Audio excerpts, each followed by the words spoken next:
set. And the bar is Man City, and Liverpool have sort of broken away. It's almost like a cycling thing with the peloton, and they've gone. So our job is to stay tight and up the front of this group here until we're ready to make our break for the front. Rizla says, Max, I agree with that chap who texted in. Kane was unfit, clearly has too much power in the dressing room. Moore and Son should have started. Poch's tactics failed, and we should have beaten this Liverpool side, who are at times average. Opportunity lost. Well, I said that in the week. If they lose that game, whether he'd have started Kane or left him on the bench, he'd have got hammered. That is true. The only way he would have got away with the Kane situation if they won. Mm-hmm. But Liverpool shouldn't have played Firmino, should they? But they won. But no one's making a big deal of that because he didn't play well. But the other thing for Tottenham that's a little bit of a worry is that how many players they've got. I think they had the most number of players who got to last stages of the World Cup.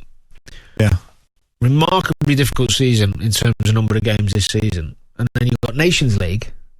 So how long will they have after that? That finishes Sunday. It's relentless. So they've got, 6 weeks? 5 weeks? Still, yeah, okay. But is that enough? I don't know. Well, I don't know how long is enough of a summer for you to turn off, switch off? Every player is different, but what I'm saying is it's high intensity for a lot of their players. A lot of their players have played a lot of football. Phil in East Grinstead says Max Spurs deserved to lose due to Danny Rose's persistent diving. Perhaps harsh. He played well, Rose. He did play well. And Glenn Hoddle's awful blue suit and dreadful shoes. These are the important things, Phil. I've got to say, Danny, you have committed one of the cliches. The one where you said Spurs fans are bright. Right. No, some are, but some probably aren't. Because no one actually, bright's the wrong word. They're realistic. Okay. But some will be and some won't. I think the majority are realistic. Okay. What I mean by realistic is doing this work, you hear a lot. Yeah. And the majority are completely on board with what's going on at the club and patient. No, I agree with that. It's just when commentators sometimes say, the Everton fans, very knowledgeable fans. Yeah. Very knowledgeable fans. I've never heard a pundit go, but the thing is, Sheffield United fans are thick as anything, aren't they? We've got a clue, so it's fine if they lose. That was using an example, just in case you are that was a terrible example to hit upon, by the way. Do you know what? I'm just waiting for, McManaman to be sitting in the, just doing the commentary. But the Valencia fans are idiots. So by the way, I've just got to respond. There's not Spurs hating here. I did a column on Sunday saying that Spurs were the better team and actually played really well in the final and have had a wonderful season. Let's not getting in the top four, playing away from your own stadium and getting to the final of Champions League. That's like winning something without winning something, if that makes sense. Yeah. They have punched well above. So, as I said, it's not all doom and gloom, but there's just some contractual issues, and maybe it's time for a freshen up, is my point. And I think there will be. I think Poch wants to freshen it up. Sounds to me like you hate Tottenham. After all you did for them, after all they did for you. Yeah, that's more like it. It is, isn't it? You're listening to Max in for Jim Bob Mills, Danny Murphy alongside me. Well, we'll chat boxing in a minute.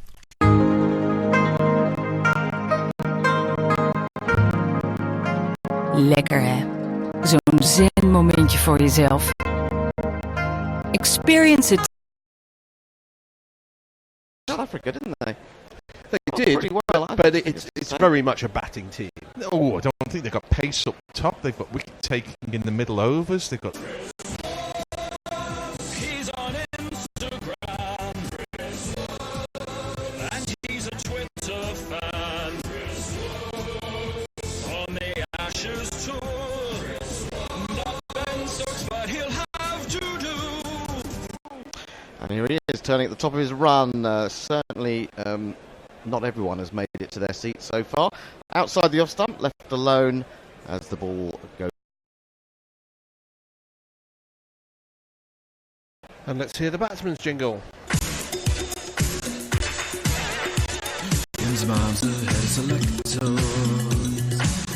It's just coincidence that he's my uncle. Him's mom's a head selector. Maybe in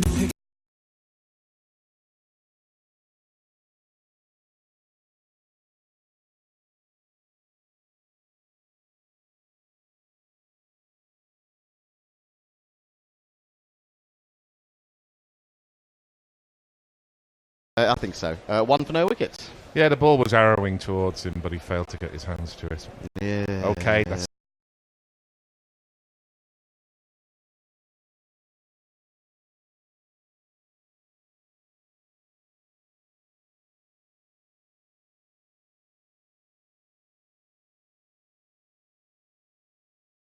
to do with arrows as well, aren't they? Yeah, but I can't think of any. Anyway, Oh. you just couldn't make the joke no. or the arrow. No. Here comes Wokes. And he's in then to Fucker Zaman, who leaves that ball extravagantly outside the off stump. Slightly closer to off stump, that one. And through the keeper it goes again. Well, Mog says hello. Green shirt, white shoes, left hand back, what's he gonna do? He'll hit the ball, run as fast as he can. But Eric goes crazy for a car's a man.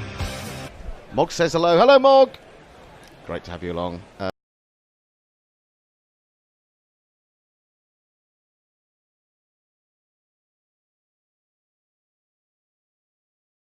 Against Sitapas.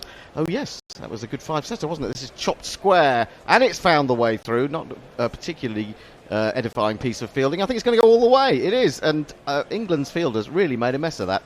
It found its way between cover and extra, even though the man from extra, Morgan, was scrambling around. He couldn't grab hold of it. 2 of them went off in pursuit. Archer was coming around from third man, but none of them got there. It's me, Sanshi.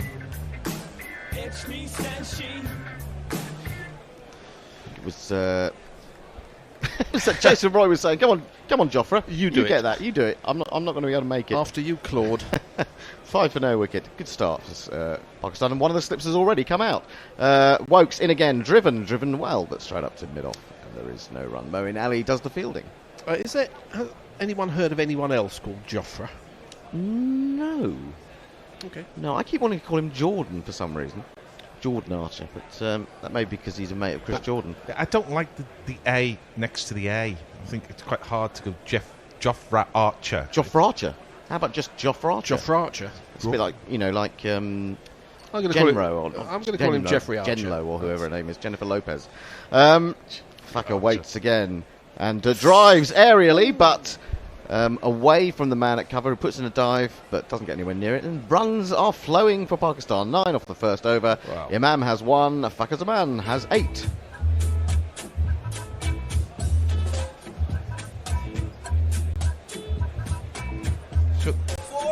So there's only one thing you say about Fakhar Zaman, which is don't let him free his arms.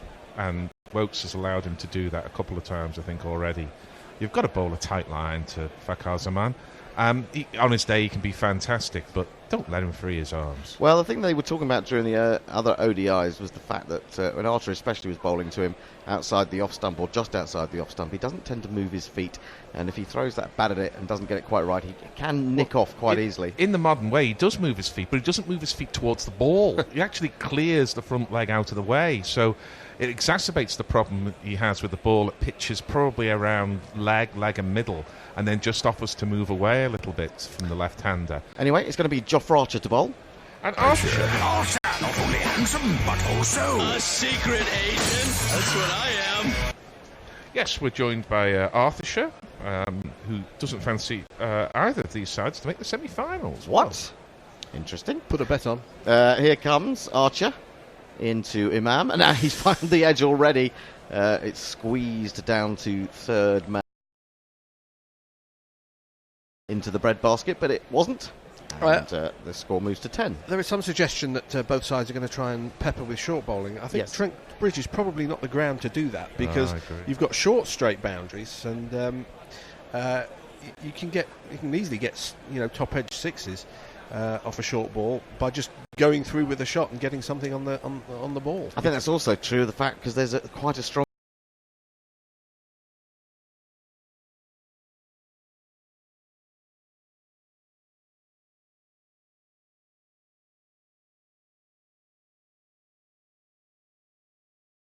on its way, poorly directed by Joffre Archer, and 4-leg buys. Or don't hit me, leg me, baby. Leg one me. more time. Sounds rather rude. Any more tweets? Could have been worse. Could have said "thigh me, baby." Thigh me, yes. Yes, Lee is Brittany with wouldn't us. be rude. Linux Lee says, Guten Morgen aus München. Mog says, I've been calling Archer overrated for several years. About time the scales fell from your eyes. Here's Jofra Archer again. Bowls, and that rises. Fucker has to get his hands quite high to get the bat out of the way of that. Archer also says, I used to be an Archer pun maker like you. Then I took an arrow to the fun knee. And says, I'm sorry. Well, it is quite... I always think of Robin Hood being an archer. He was an archer, wasn't he, Robin Hood? There was a lot of archery going on. There was a bit of archery going on. And of course, Nottingham, Sheffield, Nottingham. Yes. So I think this is the place for Archer to be. James Sherwood Forest. Indeed. That's an absolute beauty. Back of a length. It fizzed off the seam, beat his backward defensive shot, and through the keeper it went. Now, that's why he's got to play in the Ashes. That's to David Warner early on. Well, hang on. Where did that like pitch? Oh, Outside leg stump, Pretty much. I said, that's gone a long way. I did say that when they were umming and ahhing about whether Archer was going to be selected for the World Cup, that I was more looking forward to him being used as a weapon in the Ashes. So I hope he doesn't actually injure himself in this tournament. No, actually, I think Fucker has played that pretty well. Really? I think he's brought his bat inside the line of that one. I want to see that again. Let's show us that again. I think he's aware that it's going to do quite a bit. Yeah, he's brought his bat well inside that. Well, his ball's gone over middle and leg. Yeah, but it's the bounce. He's not going to be bowled by the bounce, is he? I think he may have been beaten by that. I don't think that was beaten. I think he simply brought the bat across himself. Who has no idea, Fakar or Hendo? Anyway, Archer again, coming in to bowl to Fakar. And, he decides to just have a swish at that. The back foot goes well to the side of the leg stump, and he throws the hands at it. Makes no contact. Through the keeper it goes. End of the over. Just the 1 and 4 leg byes from that. Pakistan have 14 for none. And Chris Paul says, Archer is such a quillful bowler. Very excited to see him and Wood bowling in tandem. Well, not just yet. Why is everyone so excited about Wood? I mean, I love Wood. He was quick, wasn't he, in the recent incarnation? A couple of times, but I mean, he's got nothing like the bounce that Archer can get. He's skiddy, so I suppose in terms of if you want some contrast, yes, you've got it. You've got pace with contrast, but I don't know, he skids it on too much for my liking. Martin Lawrence says, hello guys, I hope you are well. Do you like the English uniform? No. Which nation has the best kit? That's a good one. Who had a good one the other day, I thought? Who's the English test? I think the non-change top of South Africa is quite good. It doesn't seem to be serving them very well. Well, I like Pakistan playing at Trent Bridge in Lincoln Green. Okay. Here's Wokes into Imam, who lifts his bat out of the way of that as it goes across him. Ravi Nair says, hi all, hope Gary had a good birthday last week. I did, thank you very much. If Pakistan lose this, they're guaranteed to win the tournament, right? So for the good of all the India fans, England need to lose this. So I think Ravi is suggesting the same as me, that Pakistan really only get into a tournament when they're more or less out of it. Well, we shall see. They've got a lot to do after the disaster of Friday. Wokes in again. He's got 3 slips. He gets in behind this, plays it comfortably into the covers. Morgan Fields, no run. Ed Benson has an answer for you, Fred, I think. Morning, chaps. Other famous Joffres include Joffre Baratheon, Joffre Bernard, and Joffrey Boycott. Oh. Very poor. Very poor. Benson, go back to your books. There's certainly a corridor of uncertainty about that. Go back to your law books in Luxembourg and I don't know, pay some penance. That's awful. 14 for no wicket. Wokes in again. Bowls, and he gets right in behind it. He wants a singles. He just knocks us into the onside. Wokes follows through and chases it down, and Fakhar Zaman was not interested in responding, and so no run is scored. I think Wokes is the collective noun for a group of Momentum supporters, isn't it? No, well, there is this new thing, isn't there? A woke, but I don't know what it quite refers to. Someone who's a bit. Best not get into that. Yes, best not. Best not. Mog liked my William Tell overtures. Dear, oh dear. There's a man there. Nakul is with us. Says Jofra is also a district in central Libya. Yeah, there you go. Trent Bridge not a ground for short pitch bowling. Tell that to the West Indies. Well, it worked once. I remain sceptical about short pitch bowling in one-day cricket. My point is really that with someone like Jofra Archer bowling, he doesn't actually have to drop that short to be dangerous. Wow. And to get the ball rising, really. Exactly. He's got a few arrows in the quiver, as you say. I'm going to stop this now immediately. You're right. No more Robin Hood talk. no more Robin Hood jokes. Okay. Gary made a Rick man, didn't he? Oh yeah, bringing that up. Here comes Wokes. Not just one Woke, but all of them. And he drives at this one and he's beaten by it. Much fuller delivery this time. And both the bowler and the batsman did the same they just expression went, of intakes of breath. That was close. Yes. I was saying, oh, that was close to getting out, and the batsman was going, oh, that was close to getting out. Reminded me somewhat of Tony Bishop's flat-footed drives against Batfast the other day in Nottingham, which is, of course, just around the corner from Trent Bridge. Did get a bit of movement there as we see the replay. So a bit of credit to Wokes. He's chugging in again. Bowls outside the off stump. He aims a thrash off the back foot, does Imam, and again fails to make contact. He's not doing very well. I mean, his hand-eye coordination not too good at the moment. I saw him make that glasses coordination. I saw him get that 150 at Bristol a couple of weeks ago, and he made that 150 playing authentic cricket strokes. He's very much a classical batsman playing classical strokes, so he's old school as a one-day opener. Absolutely. Wokes in again, and he drives. Oh, now, was that a chance as he dived forward there? I think it might have been. There's a lot of applause for basically getting in the way of it, and Wokes doesn't look too disappointed, but I'd like to see that again. It's very hard to see because it's a white ball on a very white wicket. And, yes. Sometimes it's quite difficult to pick up. Indeed. Paul Howarth, our very own grubby, says, as much as Bear thinks anything hitting the pads is LBW, Hendo very much in the batsman's union about Fakar's leave earlier. It was quite obvious a leave. He curtain railed it across his body. Lee says, now I just want to see a new Robin Hood movie with Morgan as Robin Hood, Broad as Sheriff, Moe as that Morgan Freeman character, Stokes as Guy of Gisborne, Jimmy as his chief torturer, and Mark Cosgrove as Friar Tuck, Anya Shrubsole as Marion. Well, what about? Did you say Little John? We've got Little John there. There's a few contenders just in the room at the moment. It could be I can't remember his name. Dwayne Leverock. No, the 7-foot Mohammed Irfan. Yeah, Mohammed Irfan.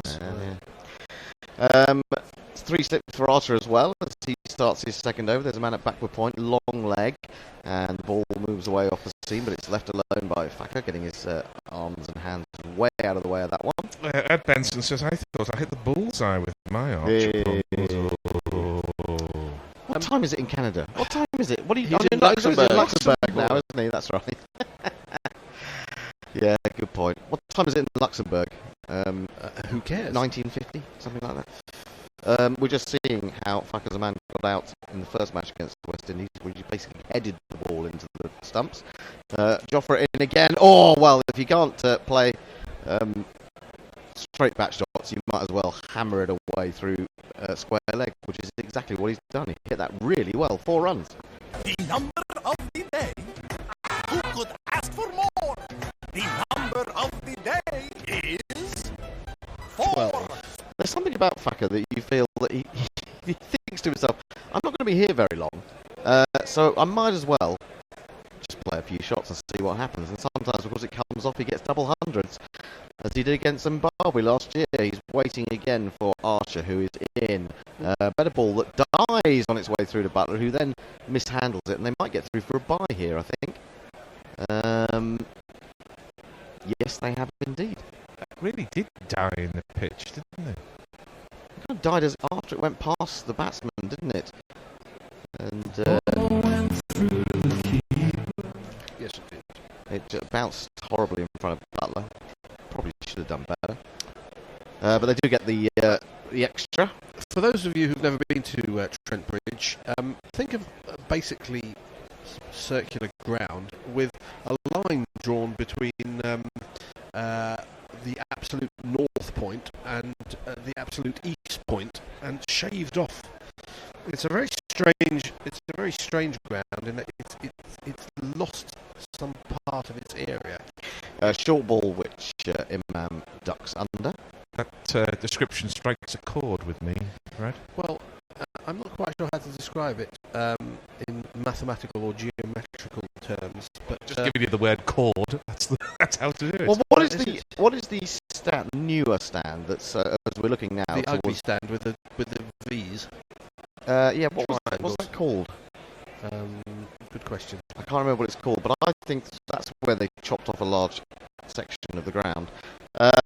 In behind this one, it does nibble a little bit off the pitch, but Imam managed to get most of the bats onto that, plays it into the covers, and there is no run. It's a lovely ground to watch cricket, and I never fail to be amused by the Batman scoreboard. If you have a look at the scoreboard, Oh yes, I know what you mean. The point building is inspired by Batman.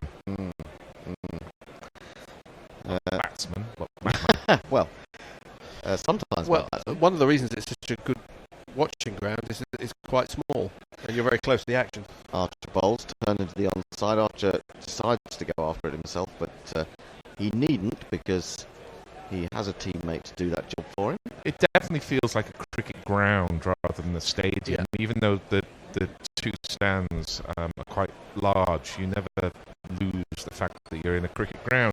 But if you're behind the bowler's arm and sitting in the upper level, you feel like you're almost over the umpire's head. You That's do. how close you are. Did I call it the Radford Road end? It's a Radcliffe Road. Radcliffe Road.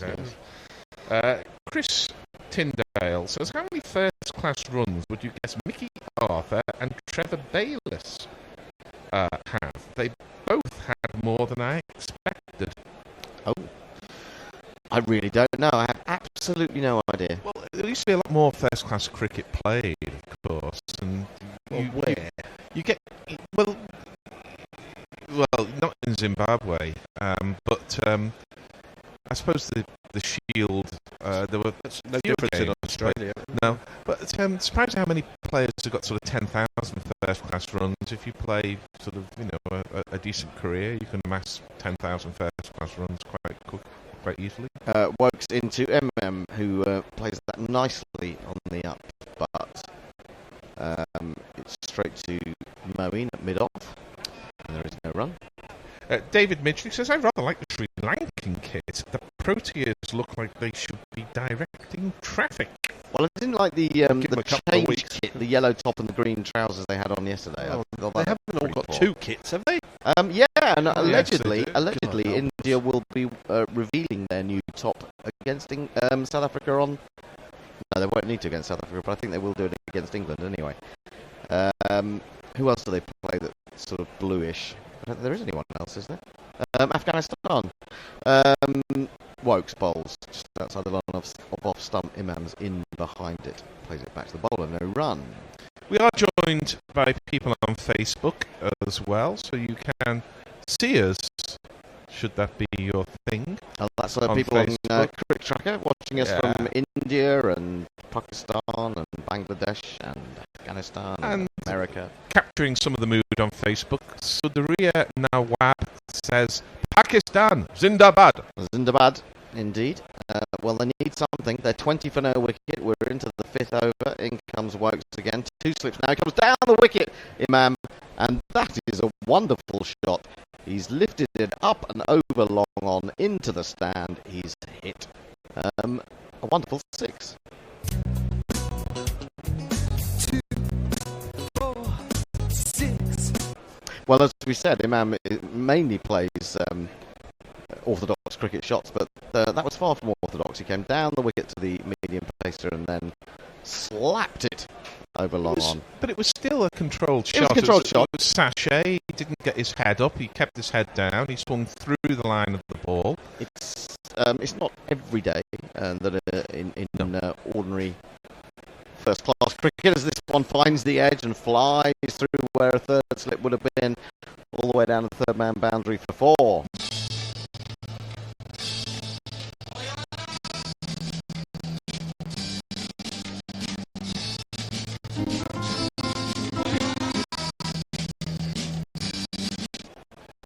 So 30 for no wicket, 10 runs in 2 balls. Well, England, if they had a third slip, would have saved 8 runs and taken 2 wickets. Well, they started with the third slip, so you wonder why they didn't keep the third slip there. It's not as if Pakistan have got off to an incredible start. But my point is often that third slip is a run-saving position for the first sort of 5 or 6 overs, as well as a catching position. England now have a third slip instead of a second slip. Yeah, which, well, you know, it's, horses bolting stable doors and things like that. He's in again, bowls. This one he plays off his hip down to long leg, bringing Mark Wood into the action for the first time. And he sends in a rather awkward throw for Butler to deal with. But he does, and that's another single, 31 for no wicket. Imam on to 14, Fakhar Zaman has 12. So Mike Kivy says it's a sweltering 37 degrees on the Fujairah coast with the Indian Ocean glistening in the background and £10 a pint of Peroni. What? But despite all that hardship, confident England can take this one at a canter while I spend a small fortune to take in the pleasure. What country is that? I've never heard of it, but Fujairah. It says Fujairah. Is it an island? If I'm saying that wrongly, I'm sure I am. You probably are. This is a drive aimed by Fakhar Zaman, and he makes no contact through the keeper. It goes. I think he actually played outside that one. It almost sounds like somewhere in the Arabian Gulf, doesn't it? Well, Yeah. how can it be £10? Well, it sounds like Switzerland. £10. That's not on the Indian Ocean. That's not on the Indian Pretty Ocean, is sure. it? Yeah. But Luxembourg's not far from Switzerland. Ed Benson says he's an hour ahead here. Oh. I think Luxembourg is behind the UK in terms of development. No wonder the UK voted to leave. What's Luxembourg like then? Well, I mean, Luxembourg is I think. Well, have I been through? I might have been through Luxembourg because blink and you miss it. well, it's another tax haven, isn't it? Is that what you're up to, Benson? I don't know. Ferreting away.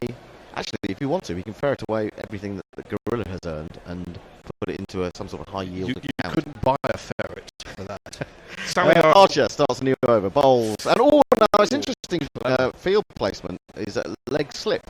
And that one goes towards leg slip, but is short of him. It's Ben Stokes who's come into that position. It was tickled away off his legs by Imam.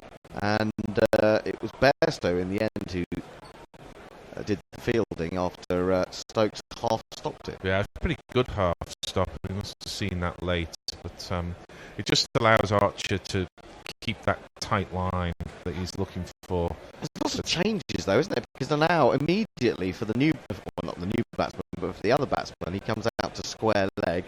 He's got a slip in a gully almost.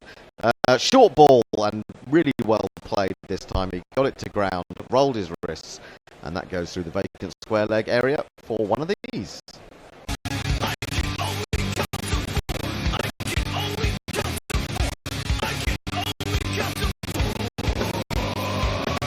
Well, you can't be called off top edge if you play it like that. No, that was a good shot. Salihar 56 is a bit surprised we're not waving US and UK flags to welcome the president. We have seen what we've seen earlier today, Hendo. We saw some big helicopters go over.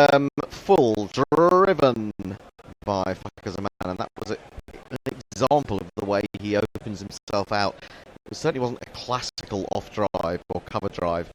It's strange to look at if you're a traditionalist like I am.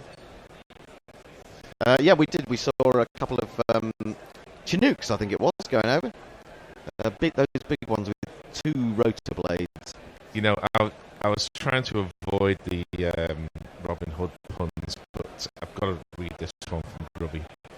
In again, oh, that's a horrible swipe across the line from Thacker, and he's beaten by it. It goes through to Butler. It says apparently even Hollywood stars are going out of their way to avoid Robin Hood puns, but will Scarlett Johansson agree to it? Grubby, if you're going to just sit there and make bad jokes all day, you might as well come in and do some commentary. Because this is the place to do it. Why waste it on tweets when you could be here doing it in voice? 36 for no wickets. 2 balls left in the 6th over. Archer in again. Oh, now that's found the edge, and there is no second slip, and it loops up. It would have been probably a comfortable catch, don't you think? No. I think he might have taken that above his head, because it did rather loop. He would have had time to leap. But anyway, it's gone down to third man, and they've taken a single. I'll tell you what this Jofra Archer can do. Bowl. Ooh, that's a thought. I think that might Trying to work out the Robin Hood pun there, but I couldn't find it. No, it's just a statement of fact. He is good. He's good. He's very, very good. And he's a little bit disappointed at the moment as he walks back to his marks, shaking his head. Thinking he could have had a wicket hit. Here he is, past the umpire again. Oh, a lovely ball that pitches just outside the leg, cuts across the batsman. Imam gets well behind it though, fends it into the onside. 37 for no wicket at the end of the 6th over. Linux Lee is with us again. Says Bayless has around 3,000 first-class runs, if I remember correctly. He is one of the guys who made up the numbers in the Shield when the Stars were on national duty. Do you think he got every one of those 3,000 runs while wearing a terribly weathered old floppy hat? Like Jack Russell's. Well, like he wears now as a coach. He tries to sort of go unnoticed, doesn't he? Really? So, I suppose if you go unnoticed and you're doing a bad job, I can understand that. Really. Did Jack Russell bat in that hat? No, I think he did sometimes, but obviously in later days He kept it. it was the helmet. I don't think I think he eschewed the helmet as a keeper, although I'm not absolutely certain. Oh, I can't remember Jack Russell wearing a helmet as a keeper, and that's I think that's coming in much later than Jack Russell's day. Anyway, Well, Healy definitely wore one, didn't he? He must have Healy? overlapped with Healy. I don't remember Healy wearing a helmet. I think so. Fakhar Zaman is on 17. Imam has 15. Chris Wokes will continue 3 overs, none for 20. And he turns, smooths his hair down, and prepares again to deliver. Past the umpire he comes, and outside the off stump it is, and Fakhar Zaman stands there. His 2 feet are absolutely rigid, but he drives through the line of it with the bat, and it's gone out to extra cover for 4. 2 plus 2 is a man. Now, I don't know about Fakhar Zaman, but I mean, for goodness sake, this is rendering the MCC coaching book, the coaching manual, completely unnecessary. Because, well, I wouldn't have played a shot like that. Well, and you probably wouldn't have played a shot like that. Fakhar Zaman set up a bowling machine to play me into form, please. That's the delivery it will keep delivering. Well, here it is again. Possibly. Oh, and he's gone right across his stumps and played a really clever little scoop shot down to a very fine leg. And it's gone for 4 more.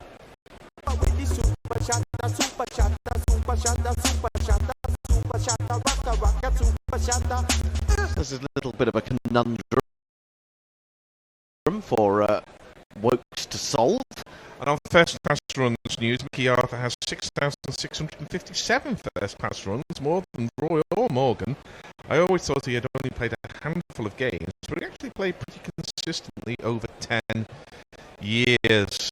So, yes, the the coaches. Well, he would probably play a lot more first-class cricket than these guys will play because of their constant need to be with the England ODI side. Well, Morgan pretty much gave up first-class cricket, and Roy isn't quite in that position, but he's been in and out of Surrey's red ball setup for 5 years or more. Well, he'll be back in it, I presume, come July, end of July, anyway. Maybe not. If Maybe Pope's not. fit. Maybe not. Well, I mean, it's not like Surrey are tearing any trees up at the moment this summer. Here's Wokes again, in and pulled really well. There's Bairstow. He's done pretty well himself to tumble away and keep that down to 1 run. That's fabulous fielding from Johnny. Yeah, but it's terrible running. I mean, Pakistan's running and fielding was of sort of 1970s vintage at Bristol. It really was. There's no urgency to pick up the quick single. There's no urgency to turn ones into twos. And the fielding really was dismal. I would hope they've improved a little bit because it was quite early in the series. I saw them at Bristol. I think possibly shocking fielding. The problem there was that Fakhar Zaman enjoyed the shot so much that he stood and admired it for a little while before actually taking off for the run. Oh, we've all done that. Yes, well, some maybe of us not have. all. No, maybe not all. Wokes into Imam, and he'll get another run as he prods this away behind square. He's going to get 2 to Wood this time. He's had to run round 25 yards from long leg. And this has been a useful over so far for Pakistan. They've taken 11 runs from the first 4 balls and gone to 48 for no wicket. Scott Devine says, morning Gorilla Cricket. Had a great day watching South Africa's dreams fall apart yesterday. Let's hope for a great game today. Yeah, I wonder what they're feeling like in Joburg in GCSA. They'll be back in action again this week. Here is Wokes in, and that's quite cleverly played by Imam. Down fine as he opened the face. Archer fields at 3rd man. And the score moves to 49 for no wicket. Mike Kivy is in the today's geography lesson. He says Fujairah is in the United Arab Emirates on the opposite coast to Dubai, about 90 minutes drive away. Right. So hence the premium on alcohol charge. 10 quid a pint. Yeah. You'd have to make that last, wouldn't you? In Ramadan. There's only a couple more days of Ramadan. Only a couple more days. Hoping for it to be Tuesday, but might be Wednesday. Wokes in, bowls. Oh, now, that was a slower delivery, which Fakhar tried to guide down to 3rd man and mistimed. It was just 76 miles an hour, 123 Ks. And that's the end of the over. 4 overs from Wokes at 8 and over. He's going at 32 runs. And Pakistan after 7 overs, exactly 7 and over, are 49 for no wicket. Spinner Gray says, hello, Gorilla Cricket. Here for at least a butt.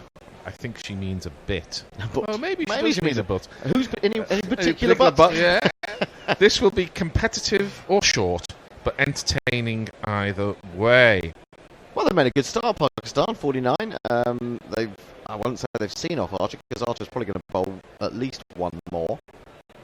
He's got none for 12, but he has threatened a couple of times. I've seen the ball leap off the shoulder of the bat once or twice, and also nibbled it off the seam really well. And he's going to be bowling to Imam, 2 left-handers, of course, at the crease. He's in, and he finds the edge again, and this time the man at 4th slip stroke gully, Ben Stokes, dives to his left to field that. It wasn't a catch. Dropped well short of him. Armchair Cricket Podcast says, interesting choice from the real PCB to drop Imad Wasim. Asif Ali for Sahel was on expected lines. Now with Malik and Hafiz set to fulfill a 5th bowler quota, isn't that a bit risky against this rampaging ECB lineup? Well, I mean, I think they can worry about that down the line. They've just got to get a score that makes England work a little bit for it. Archer in, down the leg side, clipped away by Imam, finding the gap at mid-wicket, and that's going to race away to the boundary for 4 runs. And if you kids can't listen, then you bound to see the way you get shot for crossing a boundary.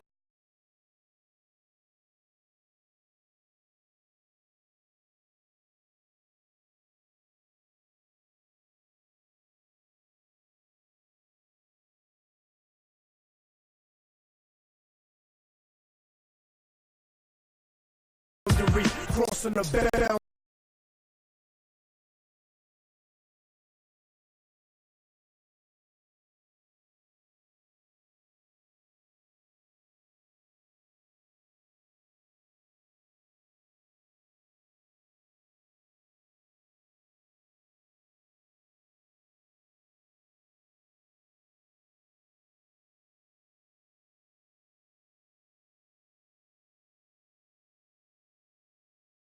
boundary. But what we've seen of this England batting lineup over the last 2 or 3 years is that there is no containing them. You either get them out or they go 300, 340 big. Well, yeah, because all bowling comes the same to them. I'm not sure what's the highest that England have chased down so far, or this England. Oh, now it's him on the pad. That's worth a shout, isn't it? Maris Erasmus is just nonchalantly shaking his head. Archer is impressed by that, and he wants to refer that. And I think he's quite right to. Owen Morgan does, and I think Imam could be in a little bit of trouble here. Better out than in, better in than out. Better out than in, better in than out.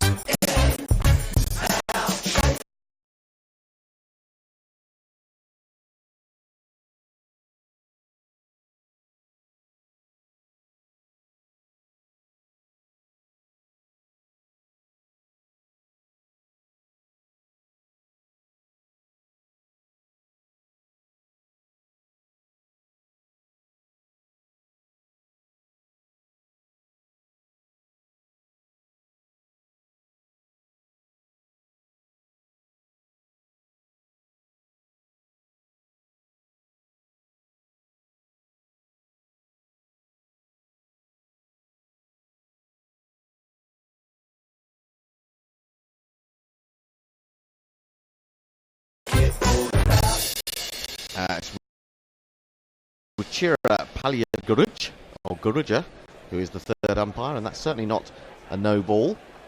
Have a look at it. It might have pitched outside leg. I don't think it has. Oh, I think he's got a big inside edge there. Yeah. Oh dear, oh dear. Should have picked that up, surely. Surely Archer should have picked that up as the bowler. He's only going to be, by the time he's finished delivering, about 12 yards away from the batsman. He should have picked that up. That's England losing their review then. 53 for no wicket. Very big mark on the ultra edge graph. And so Imam survives quite comfortably. Good decision by the umpire. So see that Morgan's still got a little bit of a bandage on that finger that he scraped in the warm-up game. Spinner Grace says, I stand by my autocorrect after listening to the replay of the first match today and the discussion of fast bowlers' arses. Oh, well, yes, there is that, I suppose. Knuckle confirms that Eid al-Fitr, the end of Ramadan, is tomorrow night, Tuesday night. Well, I'm hoping to get Atif Nawaz in once that's done. So he doesn't, he won't be starving when he gets here. He won't be sort of gnawing his way through the computers and various cameras and whatever. Round the wicket now, Archer. Bowls it into the legs of Imam, who flicks it away. A little bit of an inside edge there, down to long leg. They take a single. Yeah, Salopian, come on you spares, miserable. Says, evening chaps, from deeply disappointed and miserable me here in Japan. Hoping you guys in England can cheer me up. Well, we'll do what we can. We'll do what we can. But sometimes we fall short in that area.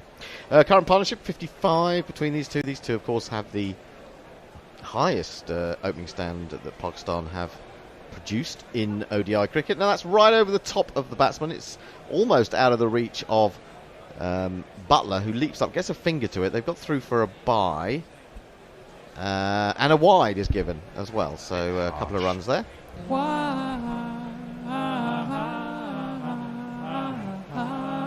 Oh, just looking a little bit.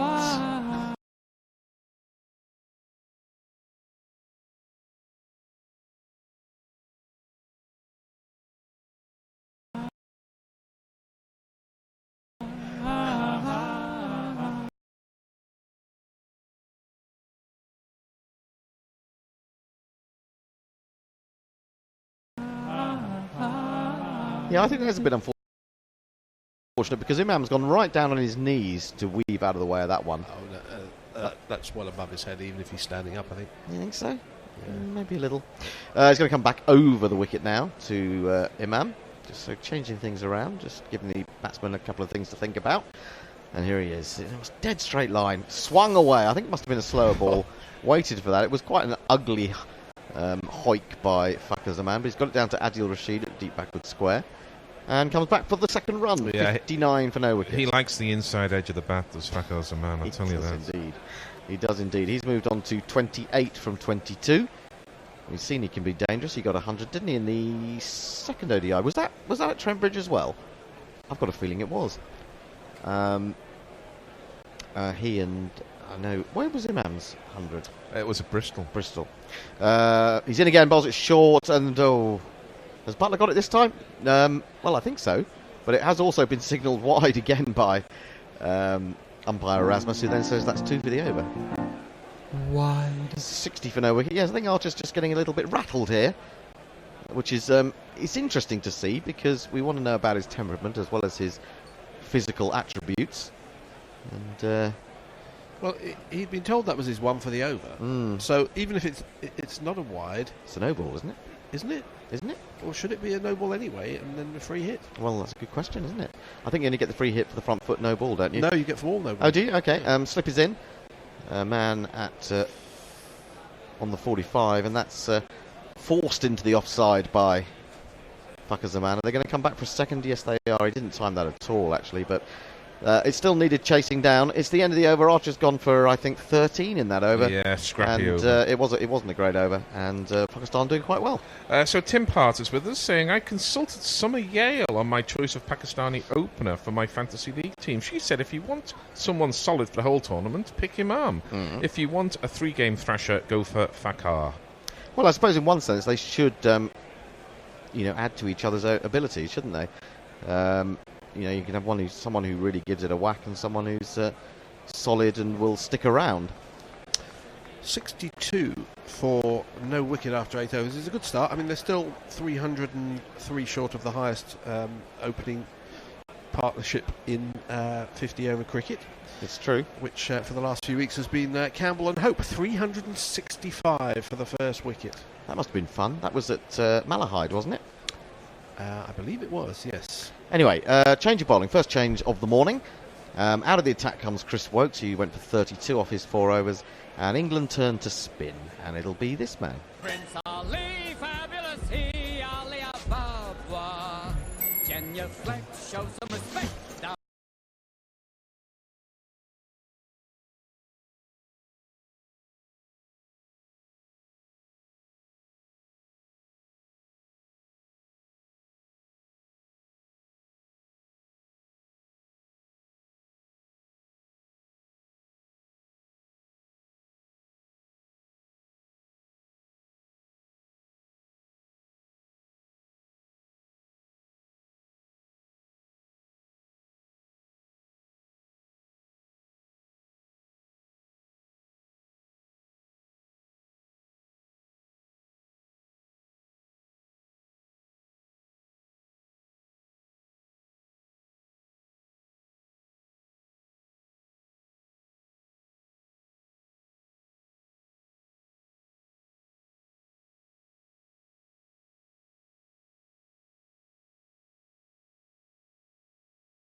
No close fielders for him, although of course he's still only allowed 2 outside the circle, as we are still within the batting power play, or the first batting power play. It's Imam to face. It's interesting, Imam's got a very low grip on the bat. Hands are close together, but quite low down on the handle. This is angled into his legs. He turns it to short fine leg, and the run is stopped by the fielder skipping in there quite smartly. If he leaves that, it's a wide. Indeed so. That's a good point, actually. It was angled down the leg side, wasn't it? 4 in the ring on the offside. He's in again, tosses that one up. Again, it is going in the same direction. I think it caught the pad, and Rashid will not be able to get that. It's gone all the way down the boundary, and in fact, the umpire suggests that he got some bat on it. 1, 2, 3, 4, keep it up. 2, 3, 4, up. 2, 3, 4.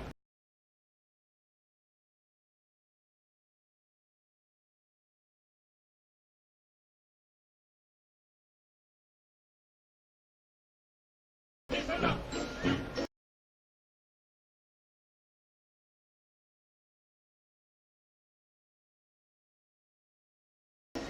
Which And it was actually a lovely little leg glance by but it does Imam. just suggest to me, if you're going to bowl that line and it's in power play cricket, why not have a leg slip in to try and snaffle one or two of those? Not a bad idea. He goes back to this one. It is a little bit straighter. It clips it to Archer at backward square leg. So he's got a backward square leg, and he's got a man on the 45. So that means he can have no one else behind square on the leg side. There may be a man out at deep mid wicket. I'm not sure who the deep fielders are. He's in again. That's a better ball. Once again, Imam can just turn it to mid wicket, and there is no run. Tim Everingham says, "Evening, Gorilla. Not much to say except question whether or not Trent Bridge architects understand what a circle or oval looks like." Probably not. Yeah, what is that shape? Given a lot of air that time, but once more on or just outside leg stump, steered out to Johnny on the mid-wicket boundary, so that's just a single. Isn't it Eden Park that's like a kind of crazy I cannot say it, parallelogram? Oh, I don't know. It's got incredibly short, straight boundaries, hasn't it? It's probably the shortest boundaries in world cricket. Yeah, it is. Yeah. A rhombus. I don't know what a rhombus is, but I remember it from sort of geometry. 67 for no wicket. As a man stays in his crease just to knock this back to Moeen, and that's the end of his first over. In the end, it only cost 5. Pakistan after 9 are 67 for no wicket. Trapezium and rhombus, to me, they both sound like sort of financial consulting firms. I was going to say rhombus sounds like a kind of an indie band. Well, no, I was going to say hardened Glaswegian private investigator. Rhombus. Rhombus, aye. Rhombus, come here. Uncannily accurate, Fred. Taggart. Double change. Spin off from Taggart. Taggart's right hand man. All right, enough of that. That's horrible. In my ear. Do you know Mark Wood? For it is he. Yes, he is an England bowler, quite good and pretty.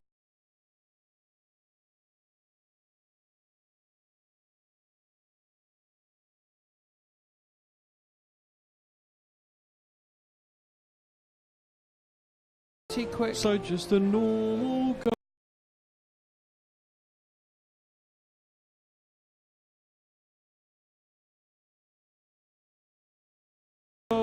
Of course.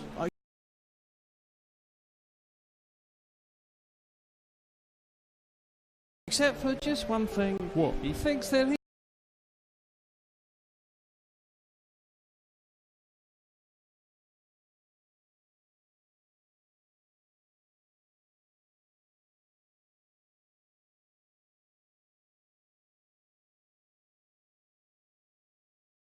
he's a horse. Right. What?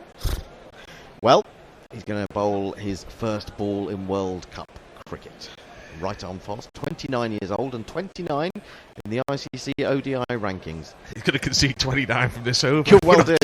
I mean, it's quite hard to concede 29 in an over.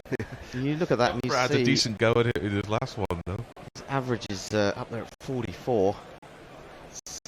He needs a few more wickets. The trouble for Wood is that if you've lost Hendo, then... yeah, well, exactly. You know... I mean, I with love his him. innate goodwill towards him.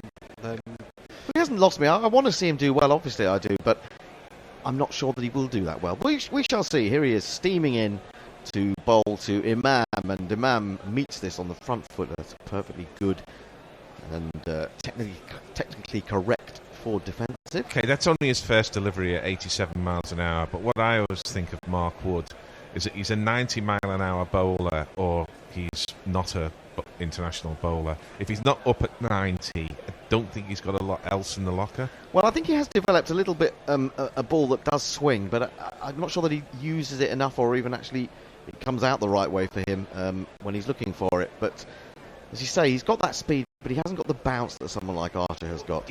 sometimes has the speed and sometimes doesn't. This is met nicely by Imam. He's going to take a single. It's half stopped by Morgan at extra cover. It runs about 5 or 10 yards behind him. They get through for the single. It's 68 for no wicket. And encouragingly, that was a 91 miles an hour delivery. And I think when he's at that pace, he's worth his place in the side. But he had a couple of years, I think, something to do with injuries, a lack of rhythm. He's lengthened his run up to try and get that rhythm back, and much better as a result.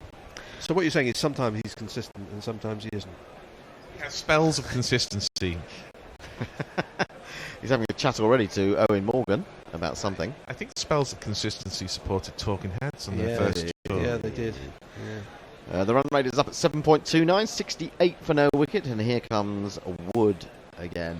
About to bend his back and bowl to Thacker, and Thacker drives but doesn't time the ball on the ups, goes to mid-off. Often you see it mid-off, Liam Plunkett, but he's the man who's been left out today by England so that they could find room for Wood. That's a little unfortunate. I think Plunkett's done no wrong, really. At this time, we should think of friends in difficult circumstances. Globoview says, just woke up, we were beaten by Bangladesh, going back to bed. We've only just found that out. Yes, indeed. Now, of course, don't forget today that you can... We'll wait for the bear to come in and talk about that. We're going to be talking about some bets that you can lay. Thrashed away down to Moeen Ali at third man. Take a single. Lee says it's a polygon, which just describes irregular shapes with an indeterminate number of edges. A polygon? I thought that was a dead parrot. Yeah, mate, it's not a dead parrot.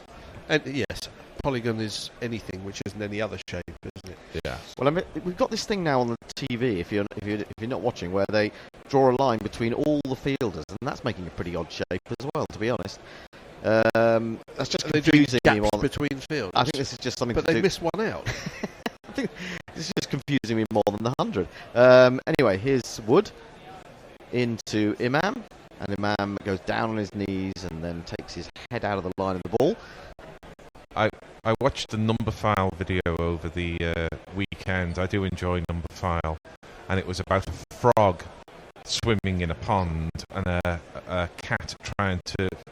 a mouse swimming in a pond and a cat circling the pond trying to get the mouse. And it worked out mathematically. If the cat ran 4 times as fast as the mouse could swim, could the mouse escape?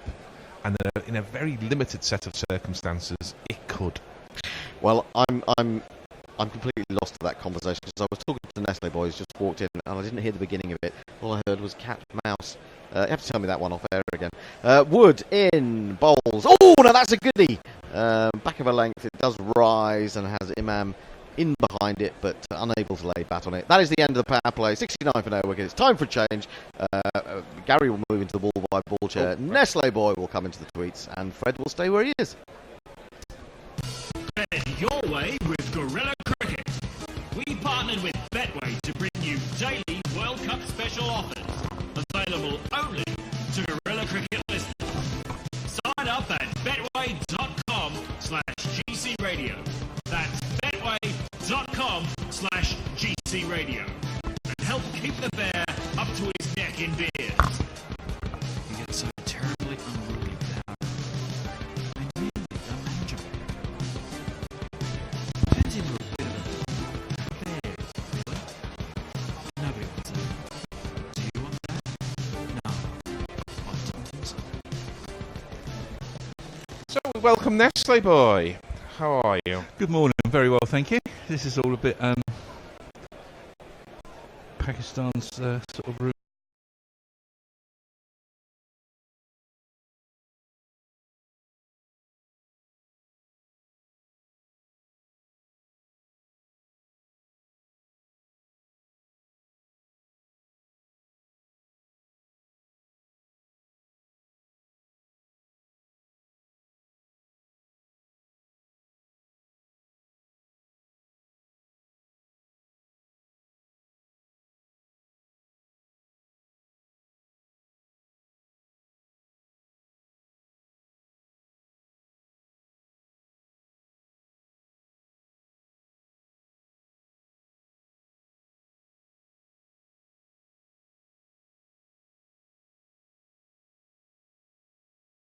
England met in a World Cup.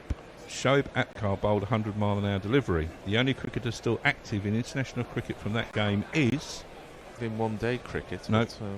But, talking about getting yourself out of sort of a sticky situation. You watched the game yesterday. South Africa just looked dead, didn't they? Well, Bangladesh were really good. It was quite a tough chase. They just didn't look up for it. Wood is in, and this is a length ball. He goes deep in the crease, does Imam, and then plays a forward defensive, which is fielded at short extra. And England are edging closer here. They want to keep these singles to a minimum. How many times are we going to see that catch by Stokes? I would point out that Bangladesh and England both played South Africa at the same venue, and Bangladesh scored more runs against South Africa than England did. So it was a tough chase. They looked good. They looked really good. They looked up for it, and South Africa just seemed in the doldrums. But I don't think South Africa lost that game with their batting. I think they allowed them to get too many. Again, just run off the face there by Imam to third man, and they're through for a single. I mean, this is so old school what they're doing here. I mean, I felt this at Bristol, and they went on to get 350 or something, although perhaps that score wasn't quite as good as it looked when England went and chased it down quite easily. But I do think this is wasting resources here from Pakistan. It's wasting resources if they lose a wicket because of it. If they don't, I think, it's recoverable. Yeah. It's kind of setting the foundation. It's like you have 10 overs of blitzing, and then you go back to old school cricket and set the foundation. Well, there's a big difference between 2 out and 4 out, as far as the bowling team's concerned. So. But they're not even trying to hit boundaries. That's what my concern is, and it's not really anybody in the Pakistan team can sort of drop and run 6 times in an over. I mean, if you drop and run 5 times in an over and hit 1 boundary, you're going at 8 or 9 and over, which is pretty good. But if you're not trying to hit the boundary and you're also allowing 2 or 3 dot balls, it's not so good. Wood is in, and Fakhar just stands still, and it's a slower ball, and he misses it. That's through to the keeper. It's that difference between... So if you hit a boundary every 2 overs and you only allow 2 dot balls, you're going at around sort of 5, 6 and over. Whereas if you're not trying to hit boundaries, you don't hit boundaries and you allow 4 or 5 dot balls, then you're only going at 3.5 and over. It's true. 80 without loss now, Pakistan. Run rate dipping below a runner ball for the first time today, 5.93. As Wood is in, and this is driven to the man at short extra. The wrong end. He threw at the wrong end. He threw at the wrong end. I mean, there's panic in the ranks. Fakhar hit the ball, set off immediately. Imam had his bat still in the crease, and short extra, who I think was Owen Morgan, threw at the wrong end. He hit the stumps, but he threw at the wrong end. And it was a fine bit of fielding had he chosen the right end to throw it to. Yeah, threw it to the shorter end, didn't he? Yeah, the striker came a long way down the track and had to put the brakes on and turn round. Meanwhile, the non-striker, who was standing in his crease with his watched Owen Morgan throw the ball at his stumps and hit them, which is bad execution. This is inducing the panic here. So Fakhar is on strike, and he mistimes a pull that's paddled round really to Ben Stokes at square leg, who throws the ball back to the bowler's end and almost misfield there. I mean, that was a bit of schoolboy cricket there from Fakhar. Well, Inzamam is the running coach, I think, for Pakistan. Yeah, well, it's his nephew, isn't it? Yeah. Imam, who was entirely blameless, I would suggest, at the striker's end. I don't think there was a run there. Well, it's his call, isn't it? Yeah. Linux Leah says horrible fielding by South Africa yesterday and a comedy run out. Was a comedy run out. As this goes down the leg side. In fact, it went over the top of the leg stump, but it's been given wide by Marisa Asmus. It didn't go over the leg. Harsh.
Oh,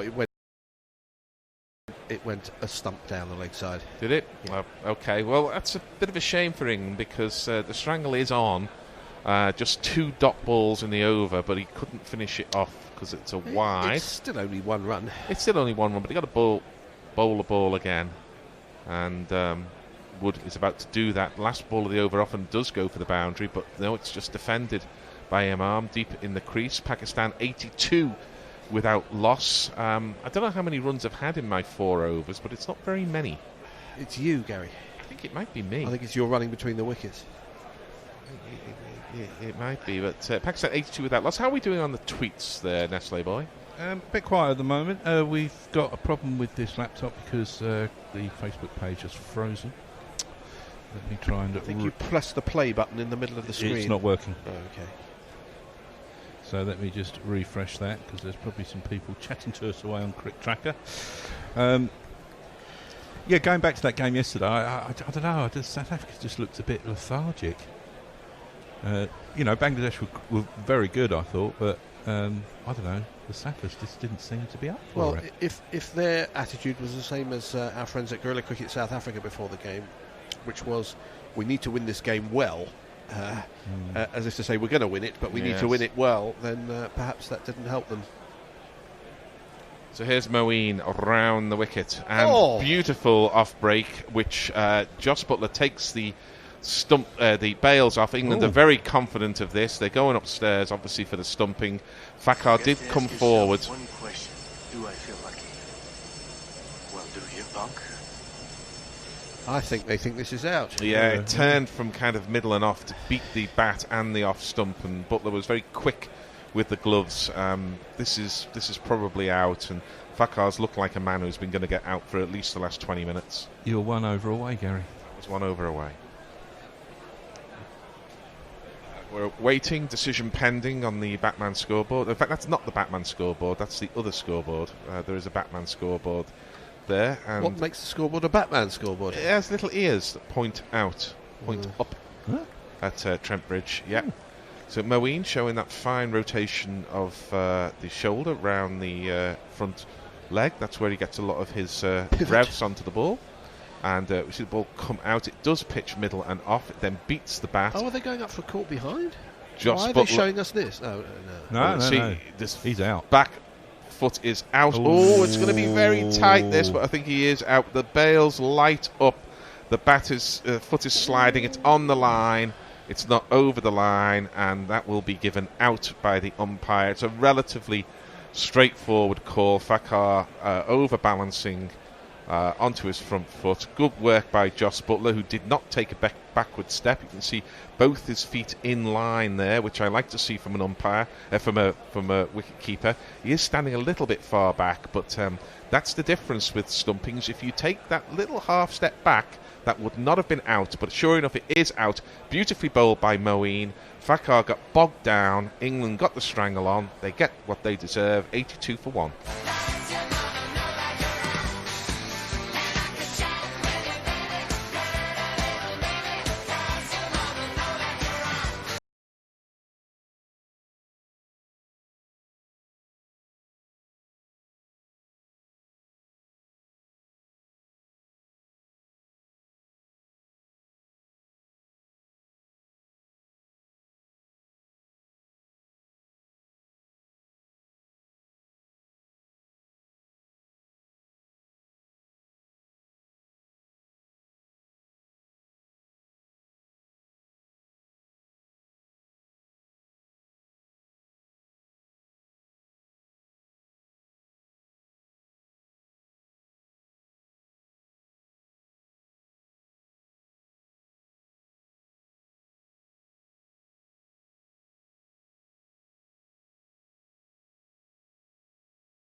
Hajar Abbas on Crick Tracker wants us to do one commentary in Urdu.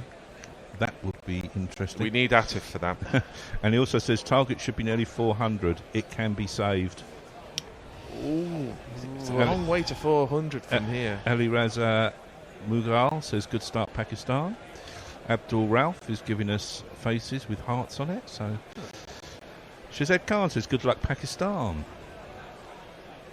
So speaking of Jeffrey Boycott accent, please, says Aureen Ayat. Well, it's bloody ridiculous, this. It's just wafting around outside leg stomp, you know. That's a hitherto unknown talent, I think. What, doing Jeffrey Boycott? Yes, very good. I didn't know Jeffrey was Welsh. Oh. Yeah, this is what we were saying a minute ago about getting bogged down. If they do lose 2 wickets because of it, then they'll have played it really badly. One they can just about get away with. But if they lose 2 wickets in a sort of a 3-4 over spell, then that will be a sign of immature play, perhaps. Yeah, he just didn't. I mean, we know with Fakhar Zaman that when the throttle is wide open, he's fantastic. But whether he's as good with the throttle half open or indeed sort of going on and off the accelerator, I'm not so sure. It's a new batsman as yet unjingled. He goes back and defends this to mid-on. There is no run.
Moeen in over the wicket to the right-handed Babar Azam, and he's off the mark with a turn off the pads to backward square and the through for one.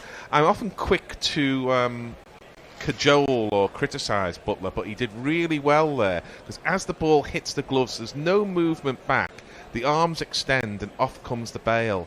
And had he just taken that half step back that you do see with a lot of wicket keepers, I think that Fakhar would have had the foot sliding back into the crease there. So well done, Jos Butler. A very decent bit of wicket keeping there. Yeah, he didn't have a good game in England's first game against South Africa. He missed certainly dropped a catch. I think he missed a stumping as well, and he wasn't all that tidy with his takes, but that was good. Wide on the crease goes Moeen, and seeing that angle, Imam expects the ball to be more to the leg side, and it is. And that's the kind of single that they should have been taking more of, just to tuck off the pads and an instant call and response through for one. Knuckle Pandy's with us. Morning, Knuckle. I'll break off. Moeen over the wicket to the right-hander, goes back, and there's a slight misfield, and there's been a couple of misfields, as I don't know who it is quite there who dived over the ball at mid-wicket, and they're through for 1. It's probably Morgan. So already with Fakhar gone, we've had 3 singles, the kind of tip and run that I was hoping that Pakistan, or expecting Pakistan to do more of. To finish the over, Moeen is in, and he can't take a single from that. The ball just dribbles into the leg side. So Moeen has figures of 1 for 15 from 4 overs. He's bowled particularly well. Imam has 38 from 47, and Babar's just come in. He has 2 from 3. 15 overs gone. Pakistan 85 for 1. What's interesting is that that ball did turn.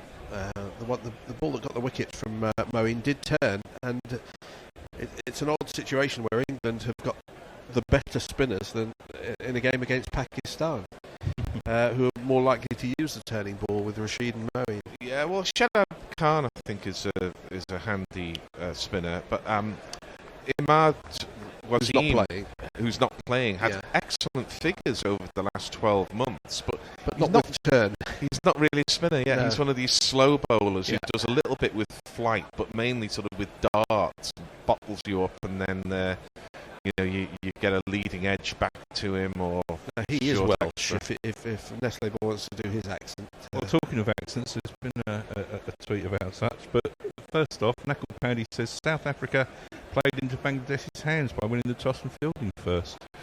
Bouncer from Wood and goes over the ducking Babar Azam. The ducking Babar. Nora. Bangladesh's strength is their experience and settled batting lineup, whereas South Africa for years have struggled with 300 plus chases. And Otto Sayman says at least Protea, Fire and Bangladesh delivered the first full 50 over a side match of the World Cup, and we almost had a thrilling finish. It was never quite heading for a thrilling finish. Yeah, you thought maybe no, then no. It petered out, petered out. Tim Part says rhombus. I'll break off. As Wood's in, and this is strapled with no timing whatsoever from Babar Azam. It was a short ball. It was outside off stump, and he was through the shot far too quickly, and he sort of toe-ended it, and it sort of looped in the air, but well short of the man at mid-on. Tim Part, rhombus. There's been another murder. Jesus, laddie, victim, a Yorkshire accent rhombus. Oh, I can't do a Yorkshire accent. You do a pretty good Essex accent. Depends what you consider to be an Essex accent, really. As this ball's short again from Wood, but not a bouncer, and Babar Azam goes as if to hook it, and then pulls out, and Wood's got himself 3 dot balls at the start of this over. Coming late home on Saturday night, it seemed like most of Essex had been to the K-pop thing at Wembley Stadium, or the Tottenham defeat from White Hart Lane, or whatever they call it now. Yes. It was quite a sight coming home on that train. Your accent is a lot less extreme than some Essex accents I know. This ball is more towards the waist. That's a decent shot from Babar Azam. It's the first boundary for what seems like absolutely ages. He pulls it between the 2 men at long leg and deep square, and it's one of these.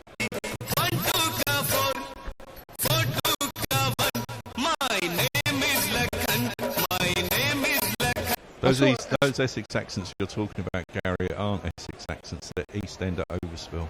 Oh, is it? Yeah. Well, they all moved out to Romford after the war. And, this Korean pop group that's playing in England, are their followers English or Korean? And from Essex. This ball is full, but that's a strange shot that Pakistan batsmen seem to favour. They go back and then play a forward defensive, so you're kind of playing a forward defensive from deep in the crease. It just goes into the offside and there is no run. Well, we had a conflagration of the K-pop band thing that was on. Muse were at West Ham's ground. The Tottenham fans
The longest I've had to wait for my luggage to turn up was 8 days into my holiday. Oh, ouch! But if he's in Qantas branded pyjamas, that suggests he's got on the plane and turned left into first class. So, well, he says the cricket is on in the bar downstairs. He's in bed listening to you all in my free Qantas branded pyjamas. I think that's turn left on the plane, and that's always a pleasant thing to do. Change of bowling? There is a change of bowling. I got out Ben Stokes, and he called.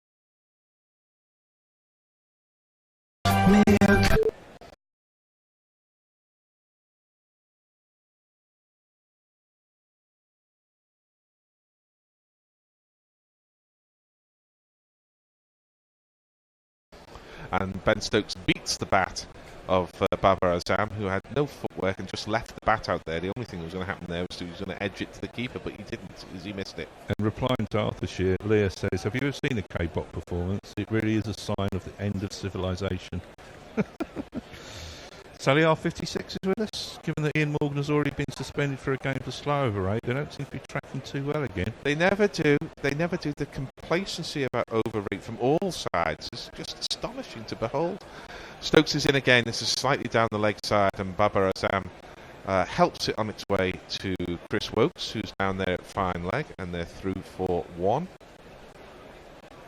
I think it's a bloody stupid thing to have in one-day matches anyway. Just turn the lights on.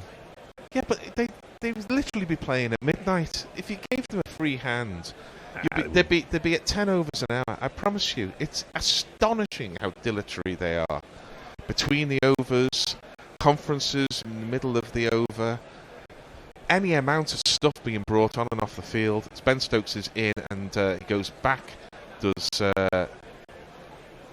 that's Imam, and there's a they kind of walked to the middle and decided whether they were going to take the run or not, and did take the run. The ball dribbling to third man and through for a single. It's a good job Nadal doesn't play cricket anymore. Yeah, I mean, there have always been slow players in golf and in tennis. Well, they've had the clocks in golf and more recently tennis now, haven't they? But what's amazing is that all cricketers seem slow. Nobody seems to want to get on with it in the field.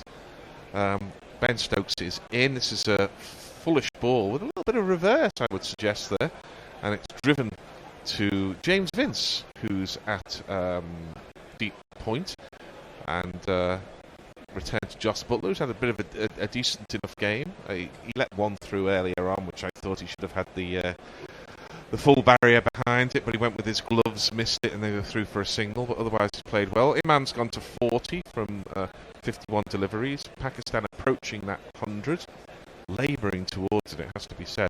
Stokes is in again, and this is outside off stump, and it's sat on, if you like, by the batsman, as he sort of late cuts it, or rather just lets the ball run off the face, down to third man. That's the fourth of consecutive singles in this over. The thing that used to annoy me about sort of playing Sunday second stuff is when everyone would throw it to everybody, you know, and I'd be like, oh. And then they because I was playing wicketkeeper, they seemed to think they could throw it at me at 200 miles an hour, you know, and I mean, one time I got so fed up I actually deliberately let one go, you know. Just get on with the bloody game. This ball is yet again run off the face, if you like, with a defensive bat. To third man, and they're through for a single, which raises the 100 for Pakistan at the end of the 18th over. Imam has 41 of those, Babar Azam has 14. Leah says, have you seen Save the Green Planet? Excellent comedy thriller hybrid that I won't spoil, but you should watch it. It's, I assume, a Korean film. Save the Green Planet. Messi Jez on tour. Airline branded pyjamas are not always indicative of first class. Oh. Emirates gave me a pair when they managed to toss a cup of boiling coffee on my tan-coloured trousers. Walking around Dubai Airport in PJ pants was mildly disconcerting. Must have felt for everybody else, Messi. It's probably illegal in Dubai as well. Just felt like a king or an emir or something out there. Moeen is about to start, but there's a reason why not to play cricket, so they stop him. And now he's ready. 1 for 20 from his 5 splendid overs. Another line and length ball that Pakistan can do nothing with as Babar hits it to mid-on, and there is no run. To be fair, England have had their men saving singles in quite tight, which has meant singles have been saved. And this is pushed to the left hand of that man running round from mid-wicket towards mid-on. I think it's Ben Stokes, and they're through for a single this time. When they're bowling, Moeen's a man who always wants the ball given to him quickly, isn't he? Yeah, he always is like, don't throw it to everyone else, just give it here. Yeah, I think he is one of the few players who does seem to want to get on with the game, bat in hand or ball in hand. Yet again, the ball is deflected to short third man, where Adil Rashid throws it in. It was the man at first slip who caught it. It was Stokes Rashid, a little bit of Joe Root, a little bit of a piece of their mind, but another single. That yabbering we saw earlier with Erasmus, I think, was about this, because they seem to be getting on with it a bit. Yeah. This ball is just pushed into mid-wicket, and they're through for a single. We're pretty much defining the boring middle overs. I'm sorry if the commentary is reflecting that, but it's not riveting stuff really from Pakistan here. And I think it is the obligation for Pakistan to get on with it, because they must think they've got to find a way to get 330, 350, and it looks awfully distant at the moment. 103 for 1, deep in the 19th. Goes back again, does Imam, and plays a shortish ball to mid-on, or long-on, and they walk an easy single. Now has 43 from 54. They need to get the hurry on a bit, don't they? Well, they need to show some positive intent, because it's not like England have had to run round the boundary to save the boundary. And this is hit high and handsomely. It bounces just inside the boundary, almost decapitates Phil Brown, who's on the camera there. And the first sign of aggression for an absolute age brings one of these to Babar Azam. 2, 3, 4.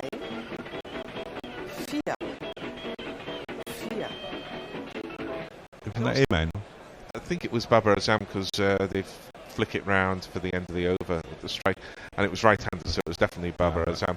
And why I was saying that, there was no real difference in the ball. It's just that he went through with the shot, and you just wonder whether that could have happened a few overs earlier. Ravi Nair's with us. Hello, Ravi. Time for some spin all sorts from Root, maybe? No, we've got Mr. Stokes. Continuing. And Rashid hasn't bowled yet. I know he tends to bowl in the second half of the innings. And England haven't needed a wicket because Pakistan have successfully slowed their own progress. But Imam's on 43, looking to do something about that as Stokes is in. And he's taken on the pad, ball pitching well outside, off the stump. Leg stump, I should say. And they scuttle through for the leg by Maurice Erasmus, whose mouth seems to go more and more downturned with every passing year. He does have a mouth that in repose looks disdainful. Morose Erasmus, indeed. Indeed. Imtiaz Khan says, please someone get the poor guy on the left a pillow. It's very you don't look comfortable in it. Stokes is in again. This is short, and it's an attempted uppercut there from Babar Azam, and he misses it and goes through to Joss Butler, and Maurice Erasmus mouth down turn, says that's your 1 for your over. Ghaffar Ahmed says Pakistan win the match. Well, we don't know yet. And Rakesh Raki says England will win the match. And there's lots of people on there saying who will win. They know more than we do. Evidently they do. But you're all welcome.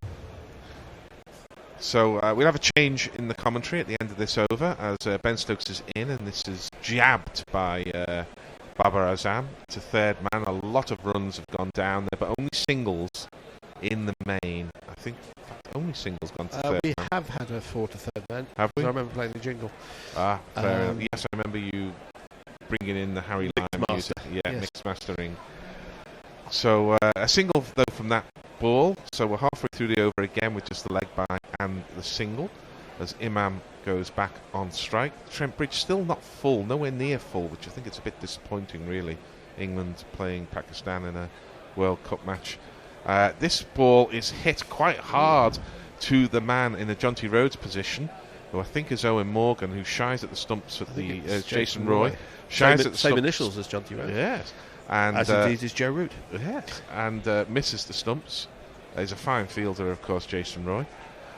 Why this match is not sold out, England against Pakistan at Nottingham, is beyond me, except that I suspect the tickets are both too difficult to get hold of and definitely too expensive.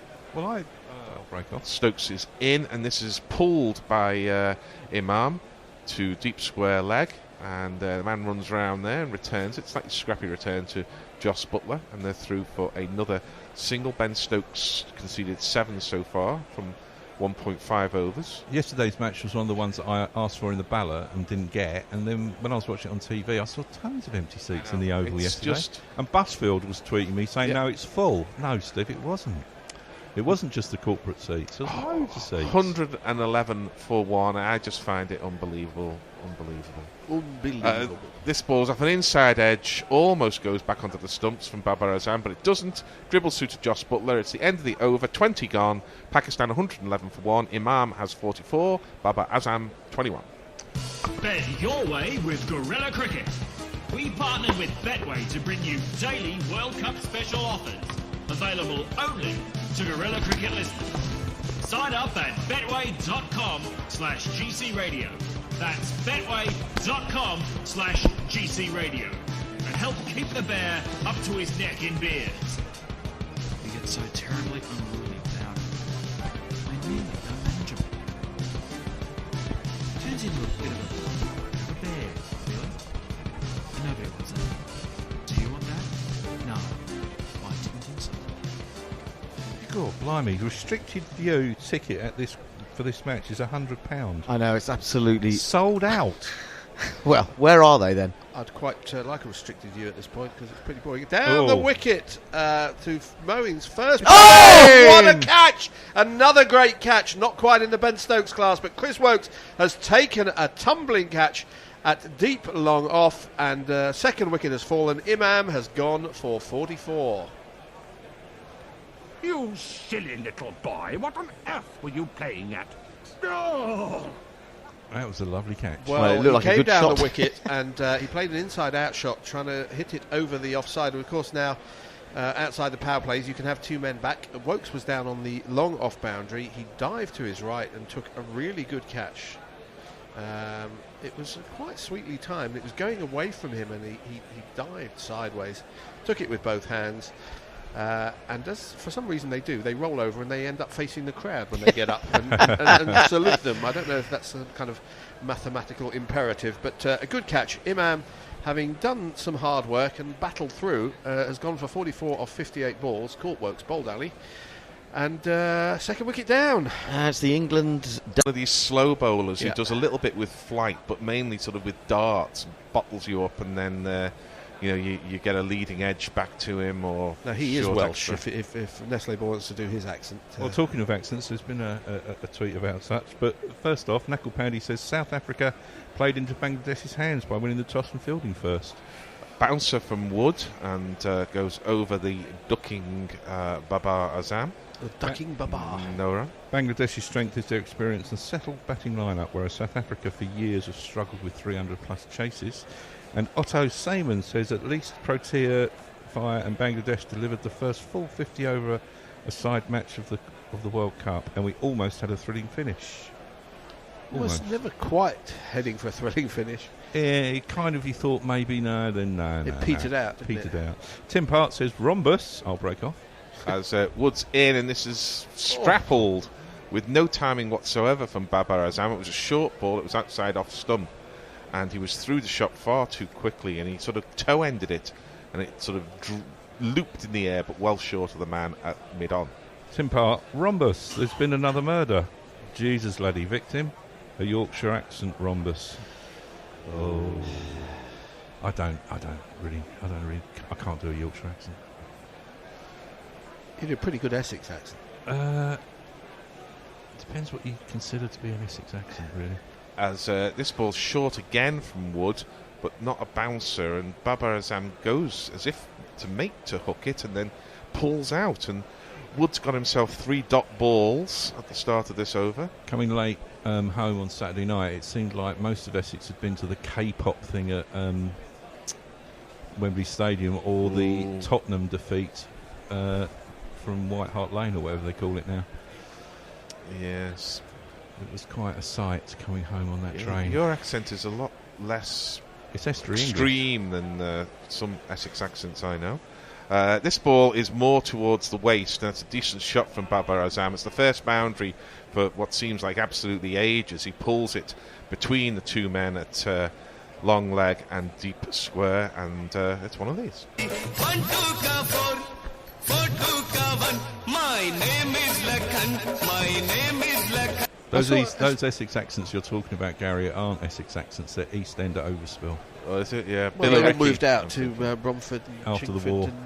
And, this Korean pop group that's BTS playing in England, are their followers English or Korean? And from Essex. This ball is full, but that's a strange shot that Pakistan batsmen seem to favour. They go back and then play a forward defensive. So you're kind of playing a forward defensive from deep in the crease. It just goes into the offside and there is no run. Well, we had a conflagration of the K-pop band thing that was on. Muse were at West Ham's ground. The Tottenham fans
The longest I've had to wait for my luggage to turn up was 8 days into my holiday. Oh, ouch. But if he's in Qantas branded pyjamas, that suggests he's got on the plane and turned left into first class. So, well, he says the cricket is on in the bar downstairs. He's in bed listening to you all in my free Qantas branded pyjamas. I think that's turn left on the plane, and that's always a pleasant thing to do. Change of bowling? There is a change of bowling. I got out Ben Stokes and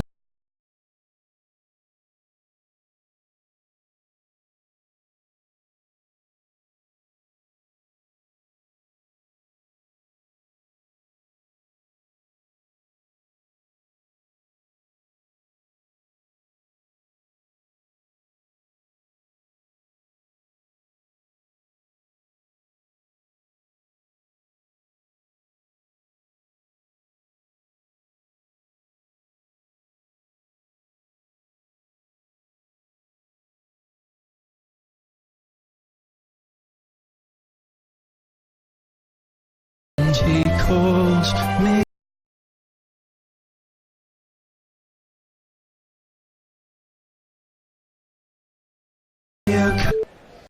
And Ben Stokes beats the bat of Babar Azam, who had no footwork and just left the bat out there. The only thing that was going to happen there was he was going to edge it to the keeper, but he didn't, as he missed it. And replying to Arthur Shear, Leah says, have you ever seen a K-Bot performance? It really is a sign of the end of civilization. Sally R56 is with us. Given that Ian Morgan has already been suspended for a game for slow over rate, they don't seem to be tracking too well again. They never do. They never do. The complacency about over rate from all sides is just astonishing to behold. Stokes is in again. This is slightly down the leg side, and Babar Azam helps it on its way to Chris Wokes, who's down there at fine leg, and they're through for one. I think it's a bloody stupid thing to have in one-day matches anyway. Just turn the lights on. Yeah, but they would literally be playing at midnight. If you gave them a free hand, they'd be at 10 overs an hour. I promise you, it's astonishing how dilatory they are. Between the overs, conferences in the middle of the over, any amount of stuff being brought on and off the field. Ben Stokes is in, and he goes back, does that's Imam, and there's they kind of walked to the middle and decided whether they were going to take the run or not, and did take the run. The ball dribbling to third man and through for a single. It's a good job Nadal doesn't play cricket anymore. Yeah, I mean, there have always been slow players in golf and in tennis. What's well, they've had the clocks in golf and more recently tennis now, haven't they? But what's amazing is that all cricketers seem slow. Nobody seems to want to get on with it in the field. Ben Stokes is in. This is a fullish ball with a little bit of reverse, I would suggest there, and it's driven to James Vince, who's at deep point, and returned to Joss Butler, who's had a bit of a decent enough game. He let one through earlier on, which I thought he should have had the full barrier behind it, but he went with his gloves, missed it, and they were through for a single. But otherwise, he's played well. Imam's gone to 40 from 51 deliveries. Pakistan approaching that 100, labouring towards it has to be said. Stokes is in again, and this is outside off stump, and it's sat on, if you like, by the batsman as he sort of late cuts it, or rather just lets the ball run off the face down to third man. That's the fourth of consecutive singles in this over. The thing that used to annoy me about sort of playing in Sunday second stuff was when everyone would throw it to everybody, and I'd be like, oh. And then they because I was playing wicketkeeper, they seemed to think they could throw it at me at 200 miles an hour, and I mean, one time I got so fed up I actually deliberately let one go, Just get on with the bloody game. This ball is yet again run off the face, if you like, with a defensive bat to third man, and they're through for a single, which raises the 100 for Pakistan at the end of the 18th over. Imam has 41 of those. Babar Azam has 14. Leah says, have you seen Save the Green Planet? Excellent comedy thriller hybrid that I won't spoil, but you should watch it. It's, I assume, a Korean film. Save the Green Planet. Messi Jez on tour. Airline branded pyjamas are not always indicative of first class. Oh. Emirates gave me a pair when they managed to toss a cup of boiling coffee on my tan coloured trousers. Walking around Dubai Airport in PJ pants was mildly disconcerting. Must have felt like for everybody else, It's, Messi. it's probably illegal in Dubai as well. Must have felt like a king or an emir or something out there. Moeen is about to start, but there's a reason why not to play cricket, so they stop him. And now he's ready. 1 for 20 from his 5 splendid overs. Another line and length ball that Pakistan can do nothing with as Babar hits it to mid-on, and there is no run. To be fair, England have had their men saving singles in quite tight, which has meant singles have been saved. And this is pushed to the left hand of that man running round from mid-wicket towards mid-on. I think it's Ben Stokes, and they're through for a single this time. When they're bowling, Moeen's a man who always wants the ball given to him quickly, isn't he? Yeah, he always is like, don't throw it to everyone else, just give it here. Yeah, I think he is one of the few players who does seem to want to get on with the game, bat in hand or ball in hand. Yet again, the ball is deflected to short third man, where Adil Rashid throws it in. It was the man at first slip who caught it. It was Stokes. Rashid, a little bit of Joe Root, a little bit of a piece of their mind, but another single. That yabbering we saw earlier with Erasmus, I think, was about this, because they seem to be getting on with it a bit. Yeah. This ball is just pushed into mid-wicket, and they're through for a single.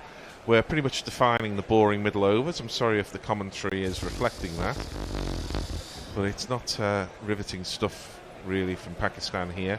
And I think there is the obligation for Pakistan to get on with it, because they must think they've got to find a way to get 330, 350, and it looks awfully distant at the moment.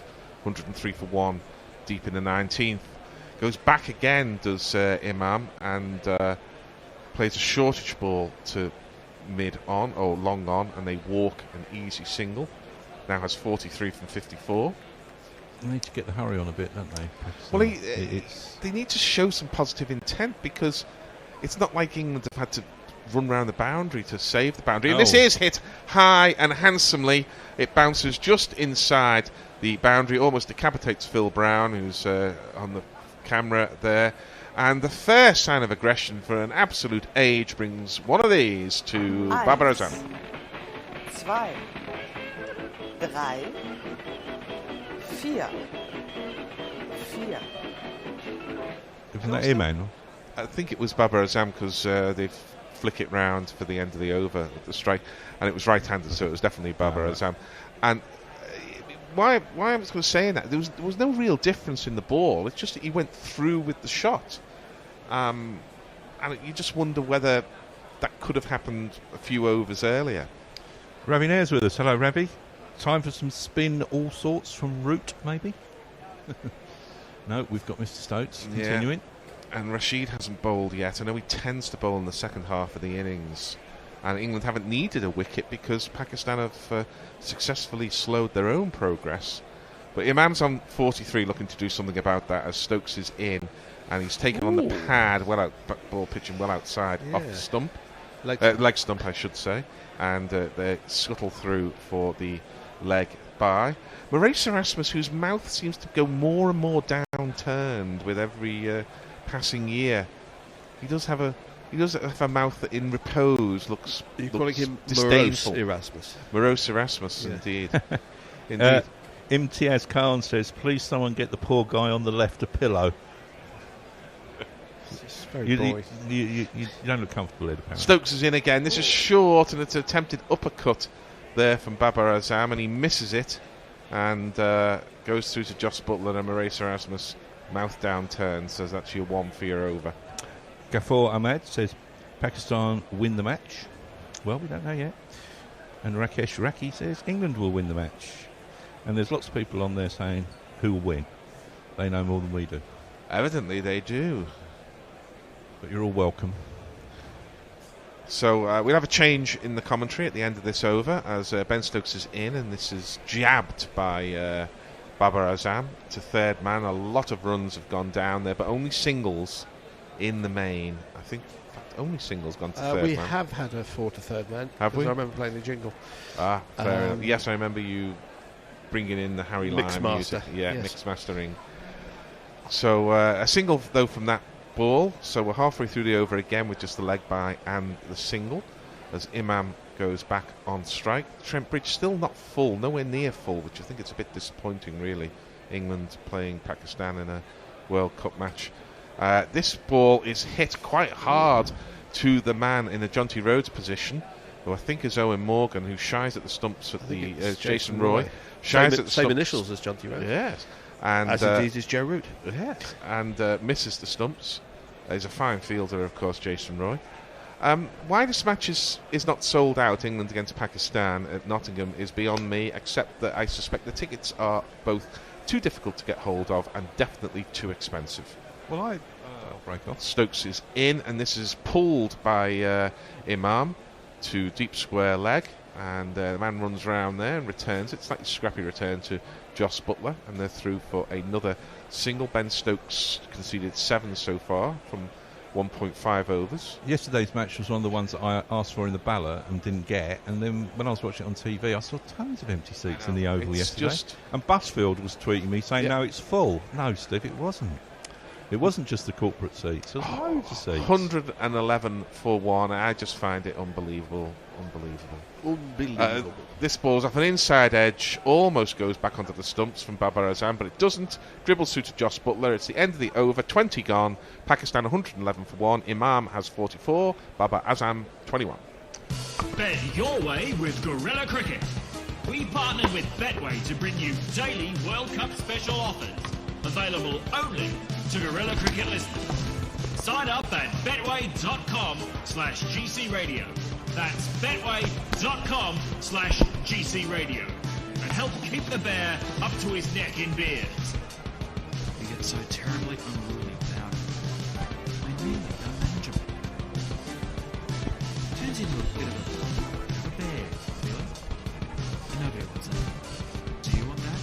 No. I didn't think so.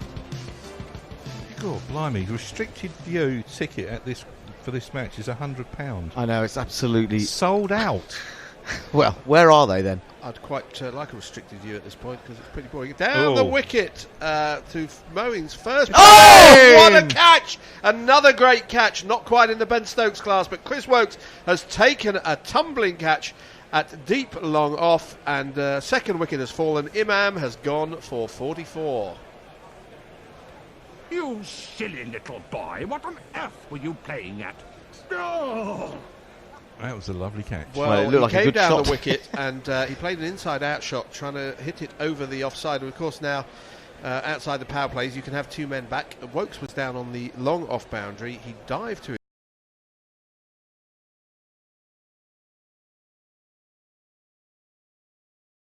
it. Wood wide on the crease this time, and Hafiz.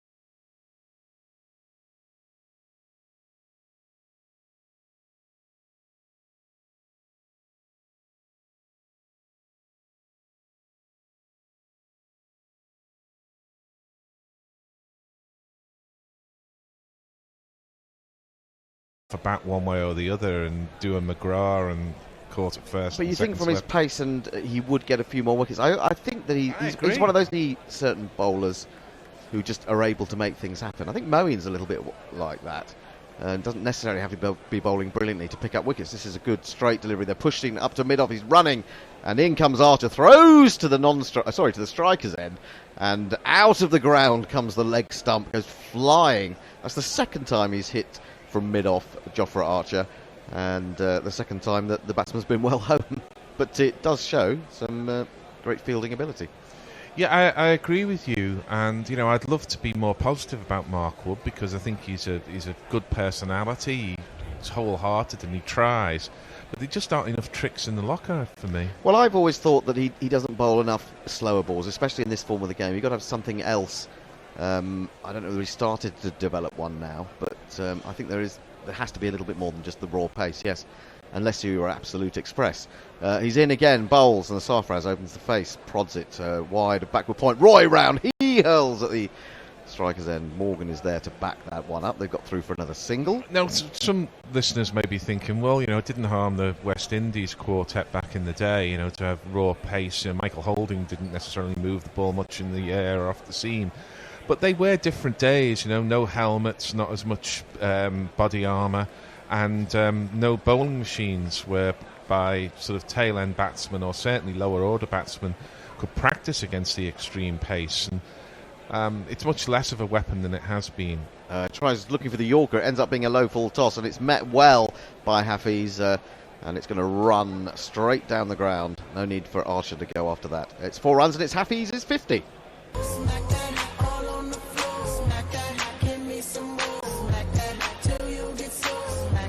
A 50.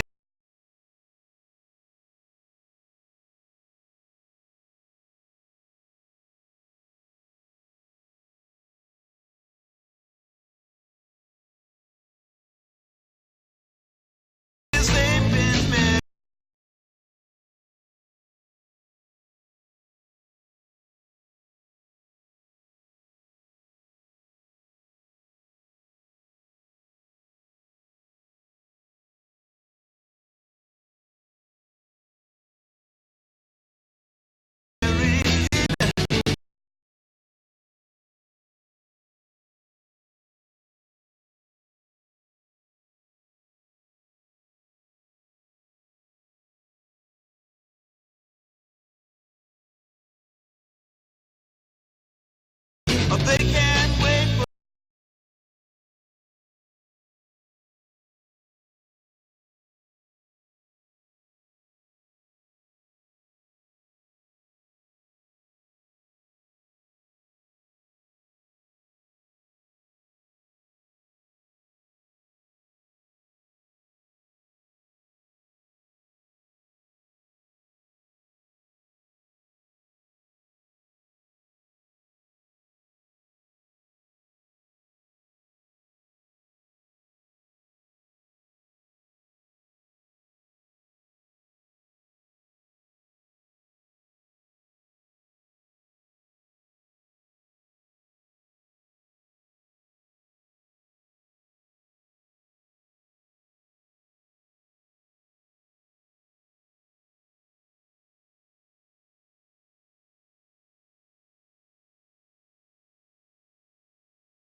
Hey, I created this beautiful logo for my bike shop with Wix Logo Maker. Check it out. Go to wix.com Logo Maker. To start, I'll type my business name .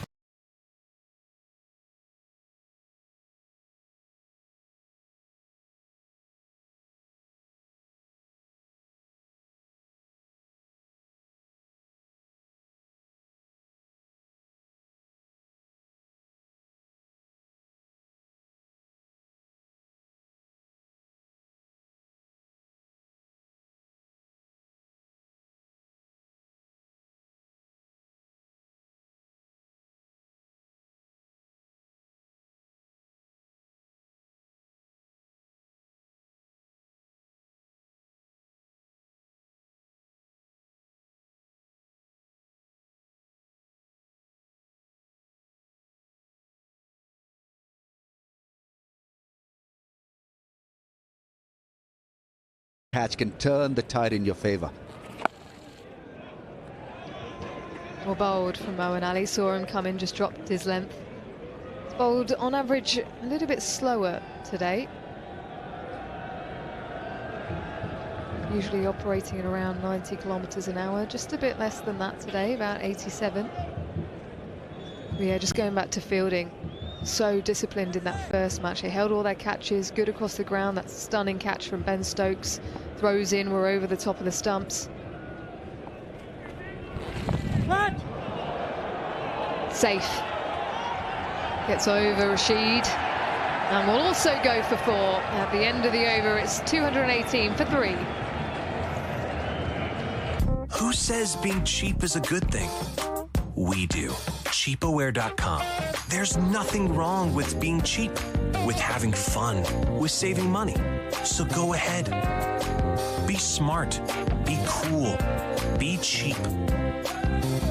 Just download, click, or call and save on the best flights, hotels, cars, and more. Cheapaware.com. Go ahead. Be cheap. Plenty of experience to come with Shoaib Malik. A little bit more inexperienced, Asif Ali, but he is a strong power hitter. Shadab Khan also very effective with the bat. Moeen Ali has had a good day. 3 wickets for 47. Mark Wood and Stokes been keeping it under 5s.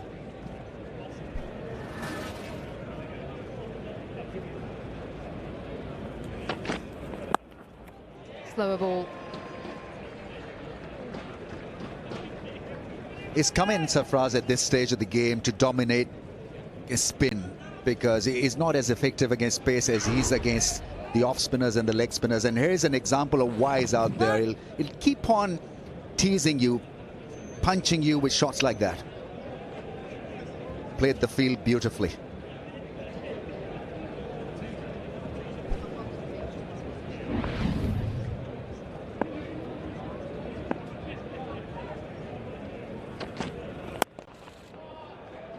Well bowled, can't get underneath that one. Sarfraz has got 2 men up, straight. He's searching to go straight down the ground. Short boundaries here at Trent Bridge.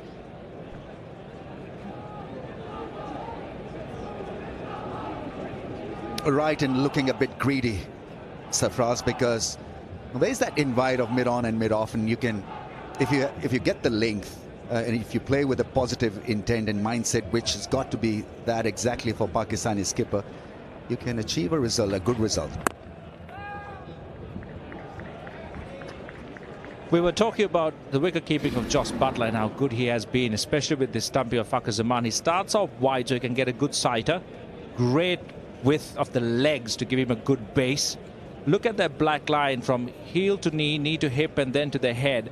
You want to maintain that line from the hip to the head as closely as possible to that. If it becomes too vertical, that's when your head gets pushed back and you get off to a really bad position. Keeping is about the legs doing all the work for you. So the legs lift you up, your buttocks come off, but your head position has to stay as close as possible to the gloves. And that's excellent work by Jos Buttler.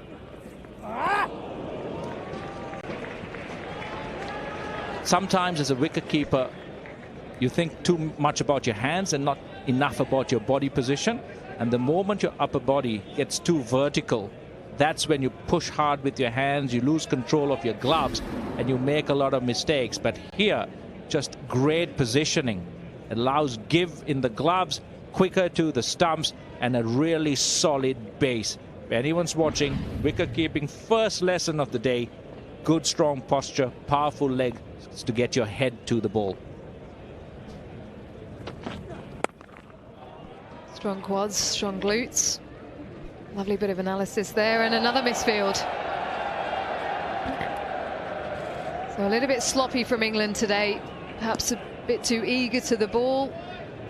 You never mean to make a misfield. James Vince on the field. The 12th man. What did he do wrong here? Just took it very casually, hoping that it's going to be an easy pick up and throw. Can't take things for granted. Absolutely not in this game.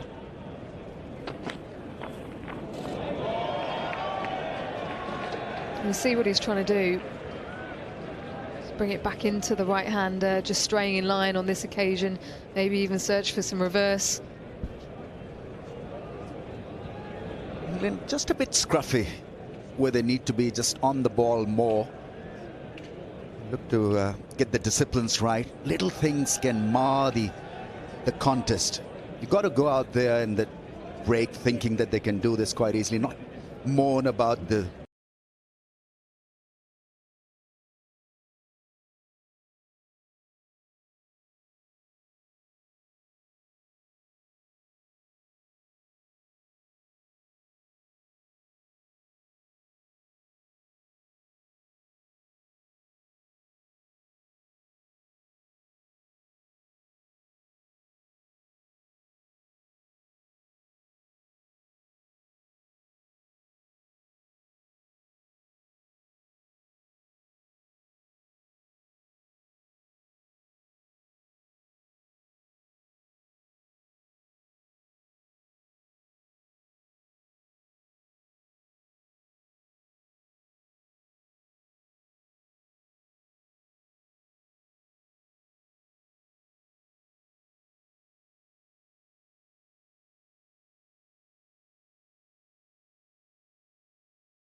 think there are, there are other things to be taken into account, like the players that can go so deep in their crease and be a little bit fuller. Now, my point is you should try them more often, because if you don't try them, you never get But them. this is my point, is that they do try them a lot more often and they fail.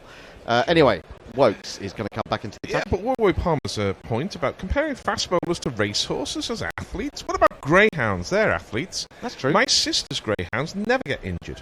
I think that's because they spend most of their time upside down, asleep on a sofa, lazy buggers. Nothing wrong with that. Wokes back into the attack. 4 overs, 1 made, none for 32. Took a little bit of tap from Fakhar Zaman this morning. But he's back. Still quite breezy there at Trent Bridge. He's just exercising. Just a couple of high kicks, a little bit of a sway to the right. Victor Terrapor says the quickest is Stark, who can crank it up to 95 when he's really firing on all cylinders. It's been a while, I think, though. Yes, here is Wokes coming in to bowl to Sarfraz, and Sarfraz has gone back and heaved that high into the onside, and fortunately for him, he's found a gap. I thought for a moment someone might come in and take a quite simple catch. It bounced about 20 yards inside the fence, but it's got enough on it to dribble to the edge, and it's 4 runs. The number of the day. Who could ask for more? The number of the day is 4. Yeah, Sarfraz often plays like a 7 in the last 5 overs of a innings, even though he's a 5, and there's still, 13 or so to go here. I've never really thought of him as a natural 5, I have no, to say. I don't think so either. And it's good that he's getting on with it, but he looks like he's taking too many risks to me. Well, I think you're right. Wokes is in again. Oh, and he tries to dab this down, but makes no contact, and he's annoyed that he couldn't lay a little bit of batter on that to get it to third man. Yes, I agree. There was something at that shot, wasn't it, that was a kind of desperation, really, as if he knows now that having got to 230, they can't slump to 280 or get just sort of roll up to 300. They've really got to get well over 300. So maybe he is playing. Yeah, maybe that's the right way of going about it. May be, but I don't think it's. Although he is naturally a attacking player, he's not getting comfortable in that role particularly. He turns this one down to long leg, Woodfields, and they take another single. Irvin says, I believe Pakistan will get just over 400 and win the match today. Really? Really? 400. Well, they need 170 off 12 and a half overs. If they get 400... Ollie, your thoughts. Okay, fair enough. A question from Josh Robinson for you, Nestle boy. Do you love jury duty more or less than you love gardening leave? Good point. Outside the off stump, Hafiz lays it, brilliantly picked up by Roy, just moving to his left. He was up, ready to hurl that in had they opted for the single. I enjoyed both in equal measure. Jury duty I found fascinating. I really had two good, well, one really juicy case, another pointless one, shouldn't have been in the Crown Court, but it was fantastic. I had 8-week murder trial 2 years ago. Oh, if you I'd recall. love it. I'd do it for a living. Lee, quite happy. That's probably why people don't get to do it. On this very point, which is a good one, which I'll bring to you in a moment. But gardening leave is fantastic if you ever get offered it. Wokes bowls. Lovely little flick from Hafiz, who went right outside his off stump. Oh, strangely enough, there's a man down there, so it's only worth a single.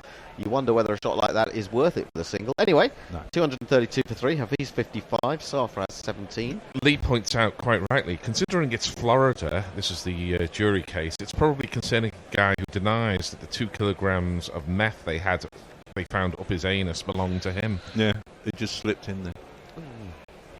What is it? There's a website, isn't there, sort of only in Florida, or is there? A Florida man. Yes. Wokes bowls a bouncer, and that gets too high for Safraz, and it's signalled as well. It gets too high for Erasmus, and that's an extra run to the score and an extra ball to Wokes' 5th over. On Yorkers, Knuckles says, you regularly see 4 or 5 attempted Yorkers in a T20 death over, keyword attempted.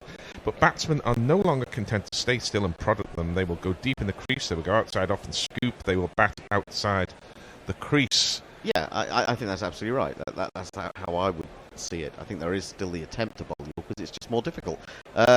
Pulled by Safraz. Again, it doesn't look like he's got an awful amount on that, but Johnny Bairstow is racing round and then nearly made a mess of it. Had to drop the ball out of his hands to ensure that he didn't carry it over. And they've got back for 2. Good bit of fielding in the end from Johnny B there. End of the over. There were 7 runs from it. 5 overs now, Wokes for 41. 235 for 3. 38 overs gone. If you want to get a tweet read by me, then Clovis the Apostate shows you how. Starts his by saying, to second Gary's point, Shane Watson was notoriously injury prone before he swapped weight training for cardio and dropped to medium pace. Without this, it's doubtful his career and comedic LBW reviews would have become so legendary. We'd have been so disappointed if we hadn't had those to laugh at over the years. Okay, we've got a question around the room here. It's Annette Flavel, and she says, hey, GC, what do you think Pakistan will make? 12 overs left. Good time to give it a 7 shout. wickets remaining.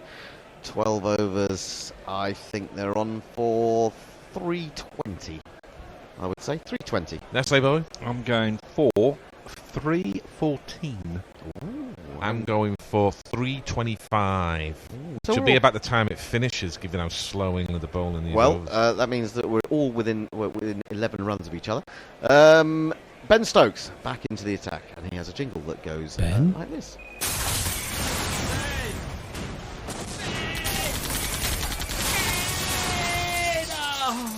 Ben Stokes. Coming in to bowl to Hafiz, and he bowls him a slower ball, which he drives, and, well, I think the man at extra cover should have got that, but he missed it, and that kind of put off the man who was also moving round at mid-off, and Stokes shakes his head. He can't believe that was a pile of poo, really. From, it sold him a dummy, really, didn't he? He did, yeah. He didn't even hit that hard. Was it Morgan? He dived and then just didn't actually hang his hand out. Well, they both did it, didn't and they? then Root was probably stopped for an instant, thinking that Morgan was going to get it, and then couldn't recover. Stokes again in from the Radcliffe Road end, bowls to Hafiz, and Hafiz plays another lovely drive, and that's played squarer to the left of extra cover. He's going to get jogged back for an easy second because Bairstow, I think it is out there, has had to run round to his right. So this is very good batting from Hafiz. Yeah, he's batted really well, Hafiz. 61 off 49. They brought him back into this Yes, side? yes, he didn't... did he play in the one-day series? I think he came in for about the third one. Certainly there. didn't play in Bristol. I'm pretty sure of that because I always look out for Hafiz, my kind of guy. Stokes in again. This one he'll tuck off his legs to the mid-wicket, who's actually inside the circle but was allowing him the single, really. Plaintive tweet here from our very own Grubby says, I was once bought a bit of a greyhound. It got injured while being retrained when it ran after a real hare in a field. Sad times.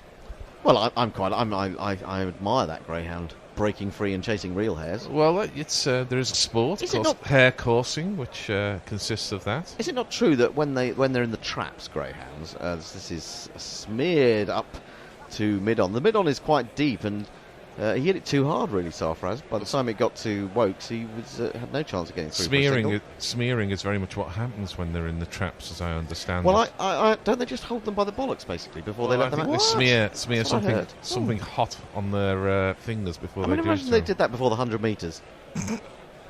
Whose job would it be? That's a good question. There might be a few people yes, volunteering. He's got him by the bollocks there, and yes, he's got the deep heat on him. And off!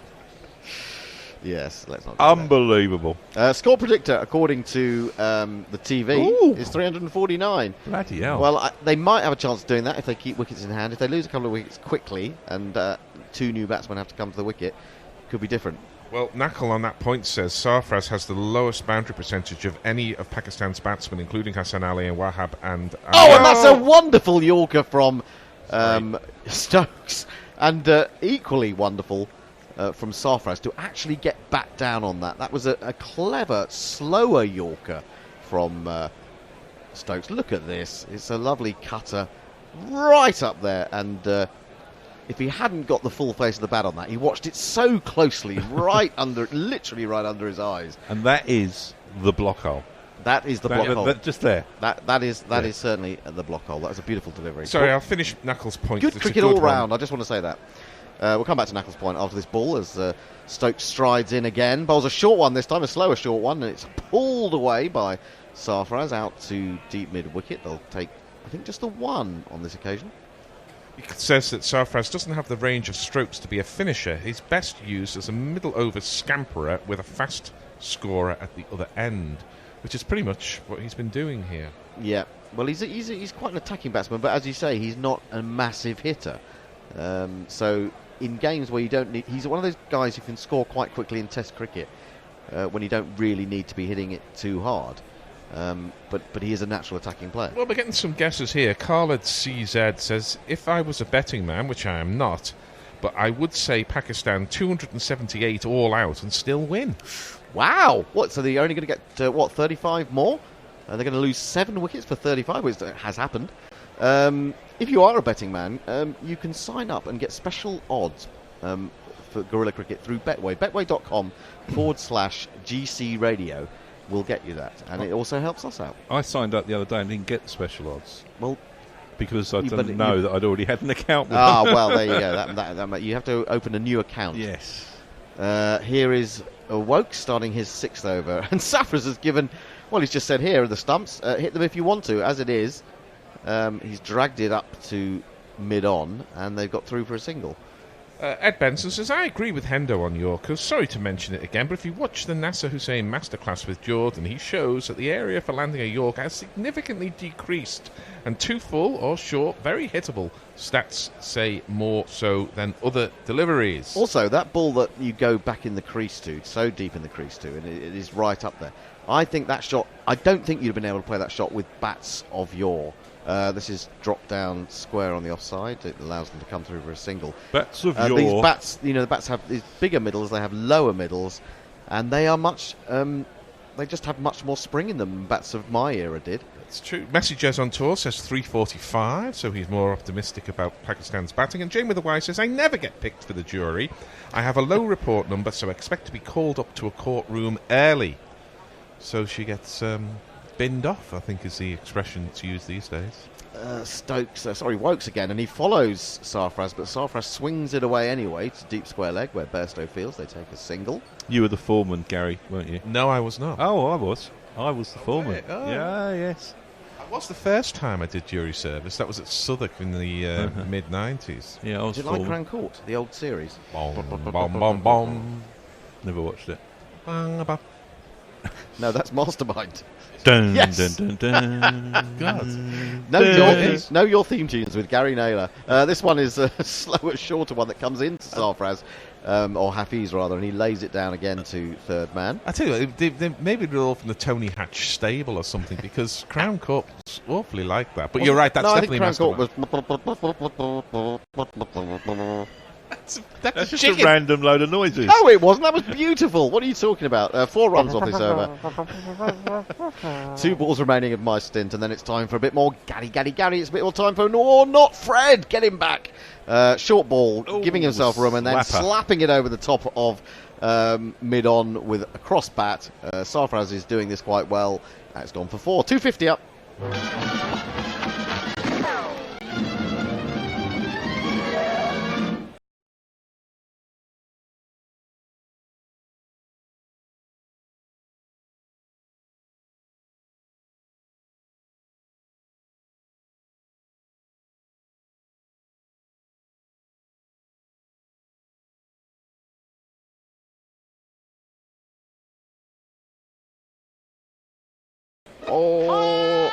See, my point is that I think it's quite hard if you're setting yourself like that to get the bat down to a Yorker. But I mean, he's set as the ball is released. Yeah, I think though there are so many different types of ball to bowl these days. Well, they often do the that was Yorker length, but it was wide of the off stump, steered into the offside. They're going to come through for a single. The throw comes in. It wasn't that far away. The slower ball bouncer is a ball that looks ugly, but is quite effective at times. End of the over. Time for a jingle to be played while we move seats. Not Fred is due back. The score is 252 for 3. Bet your way with Gorilla Cricket. We partnered with Betway to bring you daily World Cup special offers, available only to Gorilla Cricket listeners. Sign up at betway.com/GC Radio. That's betway.com/GC Radio. And help keep the bear up to his neck in beers. You get so terribly unruly without it. And really unmanageable. Turns into a bit of a bear, really. I know he wasn't. But do you want that? No, I didn't think so. Well, I think the last thing Hendo said was ugly but quite effective. So welcome to me into the ball by ball chair. As we're joined by Not Fred on tweets, and then it's going to be Hendo on jingles. And we go into the last 10 overs, which is power play 3. No more than 5 fielders allowed outside the circle. So that's 4 inside the circle. As Sarfraz goes back and again tries to hit the ball for 6, but only succeeds in getting it too long on. So Sarfraz now has 27 from 25. All this mad belligerence and swing of the bat and everything, and he's going at not much more than a run a ball, which rather backs up Knuckles' point. I think he's trying to hit the ball too hard, actually, at the moment. He's really putting everything out there and not really timing the ball particularly well. Yeah, I mean, Stokes is in again. He attempts a Yorker, and it gets blasted by Sarfraz. A couple of bouncers over long on for one of these.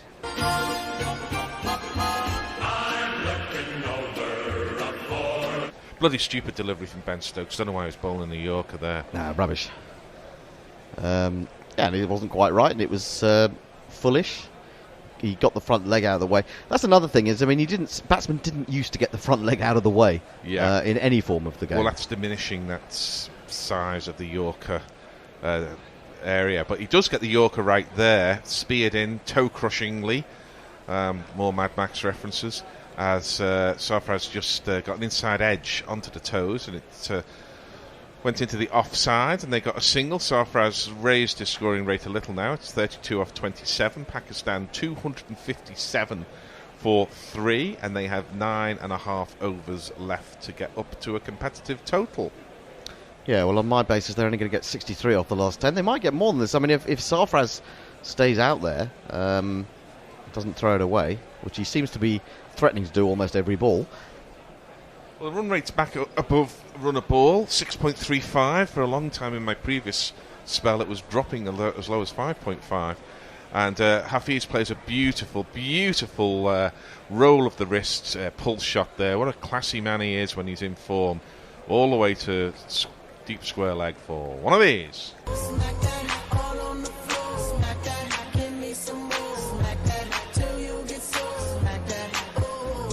So the ball there was just played on its merits. It was a short ball. Hafiz wasn't trying to do anything out of the ordinary, but he was so quick onto it and then rolled the wrists over it, middled it. And even though the sweeper, probably Johnny Bairstow, only had 10 yards or so to make, he couldn't do it. This is a leg stump half volley, help yourself, and he does. And it's Jofra Archer tumbling and flings the ball back in for fine leg, and they're through for 2. I tell you what I've noticed about Archer is that he's very good, obviously, throwing the ball and everything else. He's not quite as athletic in the field as his run-up and his bowling action suggests, you know. Well, he's not a camel. He's not a Mornay Morkel. That to me is, well, if you can do that without being an athlete, that's pretty good, though. He's still that's a tremendous throw over the top. The throw is he's tremendous. Had two direct hits as well. Yeah, his throwing is excellent, but he's no way as good over the ground as a Bairstow, for example. As that's another attempted Yorker from Ben Stokes, and it's turned into a low full toss, and Hafiz was happy to punch it through extra cover all the way towards the fence, and goes through for 2, and Ben Stokes kicks the ball away in a fit of pique, as was always his one, not quite so often these days, but he's conceded 8, 10, 13 from the over. Pakistan go to 265 for 3. Hafiz has 72, Sarfraz 32. Well, he's conceded 21 off his last 2 overs, Stokes. He had really good, impressive figures of 5 overs, none for 22. Now it's none for 43. And this partnership up to 66. At a good rate, really, off 51 balls as well. There's a bunch of people saying stuff on Twitter. What are they saying? Nothing very interesting. Oh, right, okay. Is Donald Trump one of them? I don't know when we last... what we last heard. What the last tweet was? John Perry says, having trouble synchronising you chaps with the TV coverage. Could you just sit quietly for 10 seconds before carrying on as normal? Okay. Chances of you getting Gary to sit quietly for 10 seconds are negligible. Yeah, did they have to keep telling you to shut up during the jury service? I'm a model of discipline in such circumstances. Yes. Jamie the Wise says, if you're not selected, they throw you back to the jury pool. Oh. Are there sharks in the jury pool? Change your bowling Plenty again. of them in the courtroom. Very full from the as yet unnamed bowler, and driven, but only back to the unnamed bowler. It's the unathletic bowler come fielder. Archer. Archer, not only handsome, but also a secret agent. That's what I am. Was anybody singing? Singing what? In here? No. Oh, I was. Oh. Well, not singing exactly. I was trying to remind people of the theme to the former lunchtime show Crown Court. That's right. Exactly. Yeah. That's what I did. Very full again from Archer. Since I was moaning about England not bowling enough Yorkers, they've attempted to bowl plenty. Not a Yorker more, not a Yorker less. No, Archer. little half inside edge there by Sarfraz. He goes to 33, one of the many of the collected works of Geoffrey Archer. Oh, yes. I think that was his first, wasn't it? I think there may be another point about... I wonder whether the bowlers have the patience for Yorkers if they don't get them right a couple of times, and then they opt for some other ball. Archer in slower ball and mistimed by Hafiz, but he gets enough on it to raise it over extra cover. There's always room over extra cover, and a couple of bounces into the fence for one of these. There's not one boy for me, I must have 2 or 3, I need 4. And also I think that's pretty much the shortest boundary as well. There's that where that little bit where the ground is cut off or cut across. I mean, it's always a good shot over extra cover. Archer's in again and bounces Hafiz, who was expecting it, and therefore goes underneath it. 1 for the over from Maurice Erasmus. Jamie the Wise says, I'm studying the very helpful nearby restaurant map they provide to jurors. Shall I be good and get a smoothie, or treat myself at the nice little Italian restaurant across the street? Italian restaurant, I'd say. Italian restaurant. Well, in Florida, surely it's the oranges. Considering Jane with orange a juice. Y is a big fan of New Zealand cricket, and Brendan McCullum's jingle is based on scenes from an Italian restaurant by Billy Joel, I think that answers your question. Connection. Yes. Man going back at long off now. He's come outside the circle. I think they brought the long on up into mid on. So it's Hafiz on strike, and he attempts to uppercut Archer. They've failed to connect with any of the attempted uppercuts of Archer, and that goes through to Jos Buttler. No run. Mike Taylor says, hello from... Which country do you think he's in? England? It begins with A. There are lots of countries that Angola? begin with A. No. Argentina? Is correct. From Buenos Aires. He says, Wokes is 0 for 50 off 6. With all your jury service, you should be able to tell us what's he guilty of. Allowing the batsmen to free their arms, I would suggest. And Hafiz can't free his arms to that ball. It's a tight line from Archer, who has bowled quite a tight line throughout. He can only sort of paddle it round to square leg. He takes the single. He pinches the strike. Pakistan 271 for 3 after 42. Hafiz has 77. Sarfaraz has 33. Let me remind you that if you want to sample the Gorilla experience, you can do this for a certain outlay, which is less than a premium ticket at the World Cup. Have a look at our website, gorillacricket.com. You'll see a thing called the 200, and that will tell you what you can get for your money. You get to come in, you can do a bit of commentary, you'll get a nice limited edition T-shirt, you'll get some beer made by Manny. There are so many things, I can barely mention them. I thought we were paying them 200 quid. They pay us 200 quid. Apparently so. And Apparently I so. have news on that score. Oh, do you really? We have had a sign-up. Yay! That makes 4 now. Arthurshire will be joining us brilliant. later in the competition. We'll look forward to seeing you. That'll be fantastic. We shall liaise as to when and where. I also need to check the size of T-shirt that you require. I was wondering where you were going with that. Well, it looks like Mark Wood's coming back into the attack. The fielding diagram says England only got 6 fielders, which is probably not very good. Or counters. Yeah, they've run out of counters, that's what it is. Anyway, this man back into the attack. Do you know Mark Wood? Yes, he is an England bowler, quite good and pretty quick. So just a normal guy. Of course, except for just one thing. What? He thinks that he's a horse. Right. We saw Ben Stokes disappearing into the outfield, chuntering after that last over. So yes. He does like a good chunter. He does like a good chunter. He definitely does. He's from the McGrathian school of chuntering. The deep square leg boundary is incredibly short, isn't it? Is it the way it cuts off across there? So England's taken an eternity to start this over, but it started with a leg stump half volley that's pinged by Mohammad Hafiz, who just helps it on its way miles back into the stand for one of these. Well, that kind of actually illustrates my point. That's a very short boundary that he flicked that to. I mean, not that he didn't hit it well. He picked it up beautifully. It was a lovely shot. The secret of it, and it has been, maybe there's a lesson here for England, because the Pakistan batsmen who haven't tried to hit the ball too hard have succeeded perhaps more than the ones who really tried to slam the ball. Yep. We've seen the sixes in the main have been timed rather than strong-armed. Of course, England can go both ways. They can time sixes and they can strong-arm them as well. That was a really lovely stroke from Mohammad Hafiz. It was to 83. Yeah, it was just 69 metres, so on another part of the ground that could easily have just been a quite nice catch for the man at deep square leg. But that is such a short boundary, and it was such an inviting delivery that all he had to do was get bad on it, and it was away. I think I might have to reassess how many Pakistan are going to get here, actually. Wood in again, and this is a half volley, and it's lifted over towards deep extra cover, but a man runs round sweeping, and they just go through for 1. A few people have joined us on Quick Tracker. Hey. Javed Sumro, A Latif Mangal, Abdul Qadir, probably not that one. Nadeem Akhtar. It's great to have you along. And there are some tweets. Excellent. Armchair Cricket Pod says, things you get to hear on Gorilla Cricket. The tweets reader goes, people are just saying a bunch of stuff on Twitter. Well, they were. As Wood's in again, and this is a length ball, it's a slower ball, and it's a bottom edge from Sarfraz, who really wants to cut and pull, but can't really get to it, any of them, to do so. And they jog through for an easy single.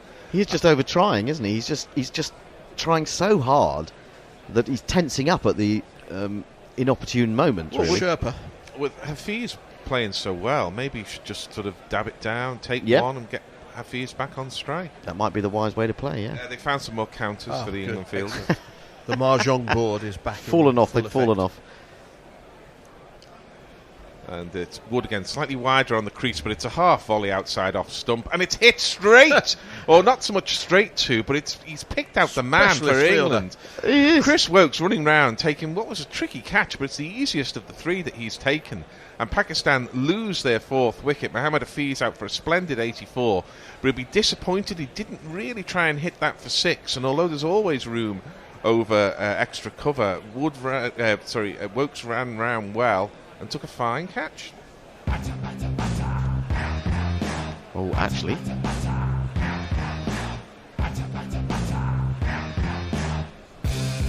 your right, mate. I think he made a very difficult catch, or a difficult catch, look very easy indeed. I think you're right there, Hendo, because it was more towards long off than extra cover, but he still had some ground to make. Indeed so. Indeed so. Nakul Pandey says, or rather Ashley says, just finished watching on TV late here in Outback, Australia, in bed now listening to the great coverage, but noted on the TV pictures, is the oval seriously a really odd shape, and does that affect the tactics? Well, this isn't the oval, this is the Trent Bridge. Although they do call cricket grounds ovals. They do a lot of the time, yeah. Was it ever an oval, the Trent Bridge ground? I don't know. It was a bridge. Over the river. Owned by Terence Trent D'Arby. Nakul Pandey says Rashid to come back at the death for an over or two. Pakistan seem very happy with pace on the ball. Perhaps. So I thought he's got a bit left in the tank, hasn't he? Mog has joined us. Always a pleasure. If I happen to be in London right now, I'd happily come experience the Gorilla experience. And Jacko Maverick says, Offspring! Where is the Disturbed jingle? No, me neither. Alex Green says, greetings from hot and humid. Guess where? Sydenham. Lambeth. Time for a beer. Reckon the rest in the meeting will mind? Oh, very full on the legs, and Sarfraz is bottled up here by Mark Wood. There's a half-hearted appeal, but that was going way down leg side. So it's a dot ball. The batsman had crossed. So as yet leaving the new batsman unjingled. But Sarfraz now has got some work to do here. He's got to work out where he's going to score his runs here, because he's kind of trying to hit every ball for 4 or 6, and he's not really succeeding. So what's he going to do? He's got one ball left in this, the 43rd over. What's he going to do? Wood's in, and he attempts the uppercut, misses that as well. Goes through to Joss Butler. It's the end of the over. Pakistan 279 for 4. Asif Ali has yet to face a ball. Sarfraz 34 off 32. And this is the new batsman. If you're blue and you don't know where you get the runs, the answer is a guy called Asif. What? Anyway, Gordon Meredith says, is the reduction in Yorkers to do with field placements and ground dimensions? Is it not easier to set sweepers square and behind square, bowl a variety of short balls, and take the V away from batsmen? Well, yeah, I mean, it's not ideal to bowl half volley just outside leg stump when you've got a boundary of 65 metres. No, that's true. And at that pace, really. He got his man in the end. He did. And there's never a good time to lose a wicket, but I would suggest that was a particularly bad time, because another sort of 3 or 4 overs from Hafiz could have caused England significant damage, where now new batsman's going to make a start, and England might be inclined to throw to Asif Ali's end if there's a run-out chance, because I think they might want to keep Sarfraz in the way he's playing. As this is a decent shot from Asif Ali, goes back in the crease to Jofra Archer and just clips him off his legs, and they're running 2. Well, the 2 wasn't there. They did throw to Sarfraz's end. It was Johnny Bairstow, and had the bowler been behind the stumps there, he might have been able to take the bails off. It was that bad a second run, but they're through for 2. Well, he'd given up, hadn't he? Really, it wasn't that far away from Johnny bowling, throwing from deep backward square. Oh, he's short by 3 yards. Yeah, I if don't that's know why it. Jofra Archer didn't. I mean, it would have been a difficult take, he but he think should he was surely gonna- have tried to. Well, I think it's very difficult when you think it's going to hit the wicket, and I think that's probably what he did think. Break a finger. Yeah. Oh, that's not Archer wide. bounces him and gets called a wide, and you can see him going, "Oh man," or something of that kind. Because I don't think he's got any complaints there, to be honest. no, he's bowled at least 3 or 4 here, Jofra Archer, and well, understand why a paceman wants to bowl bouncers and thinks it's a good idea to do so. He's just getting it slightly wrong, and there's a bit of bounce in this pitch, and it's flying over the batsman's head. He's in again, close to the stumps, and rolls the fingers round that. It's a slower ball, and it's absolutely carted by Asif Ali, but he only gets an edge to it, and it goes away down to third man. Ungainly stroke. Yeah, it was. It wasn't good looking at all, was it? And it was a slower, almost like a leg cutter from Archer. Rolled his fingers down the side of the ball. And he's upset about that as well. That was a previous was that a one. replay of it? Yeah. Wiggy says he's on the way to the bus stop. What better to have as an accompaniment, but could do with a few wickets? Yeah. Well, Sarfraz is on strike, so you're about 50-50, and he plays a decent shot to that. He makes room for himself, but again, he so wants to play the horizontal bat stroke, and he sort of late cuts it, lets it run off the face to Adil Rashid, who runs round from third man to a deep backward square, and they're through for 2. Sarfraz moves to 36. Yeah, I think he adjusted quite well there, because the way he was moving down the wicket and giving himself room, you thought he was again going to slap it into the onside, and then he just waited for it, and actually, because of that, he timed it a lot better. He goes back, and it's a full ball, but again, he can do very little with it except drive it to Moeen Ali at mid-off on the edge of the circle, and they scamper a single. Armchair Cricket Podcast wants to know if Chris Wokes is a designated catcher. Well, it would seem so today. Well, They should stop hitting the ball towards him. Yeah, well, on the basis of what Roy did with his attempt, I suppose it's just as well that it's been Wokes in that position most of the day. Archer's in again, another slower ball, but it's spotted early by Asif Ali, who plays an extraordinary uppercut. Square of the wicket on the offside, deliberately up in the air, and all the way for one of these. Great shot.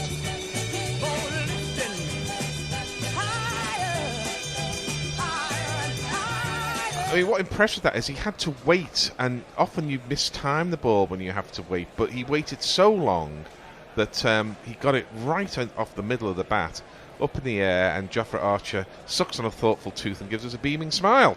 And then bounces Asif with a particularly good one. That's the exact correct altitude for the delivery, head height, through to the keeper. After 44 overs, Pakistan are 292 for 4. I think my 325's blown. Well, I went for 320, and Nestle went. Was it Nestle or was it Freddie went for 314? Wasn't me. Yeah, wasn't it? Message has 345s. Looks I don't favourite. make predictions, and I never will. Linux Leah says Safraz is 1 run away from not damaging his average. He tends to get out around that time quite a lot. Right. Okay. Brian Barish is having difficulty listening to us. Oh, we don't want that. I'm not sure what we can tell him to do. Well, what's he saying?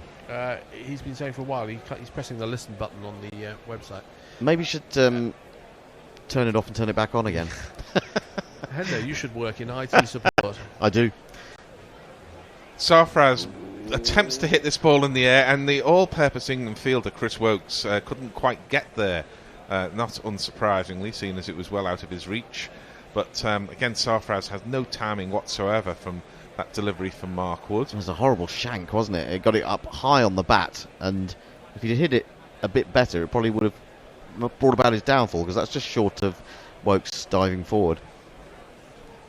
It was, so 293 for 4. Again, to reiterate the score, we'll try and give you the score as often as possible in the frenetic closing stages of this innings. Only 4 wickets down, Pakistan, as this is wide outside off stump, and Sarfraz, sorry, that's Asif Ali, so he did go through for a single, can do nothing with that. So Wood mixing up his pace here, and a new batsman and the constantly misfiring Sarfraz.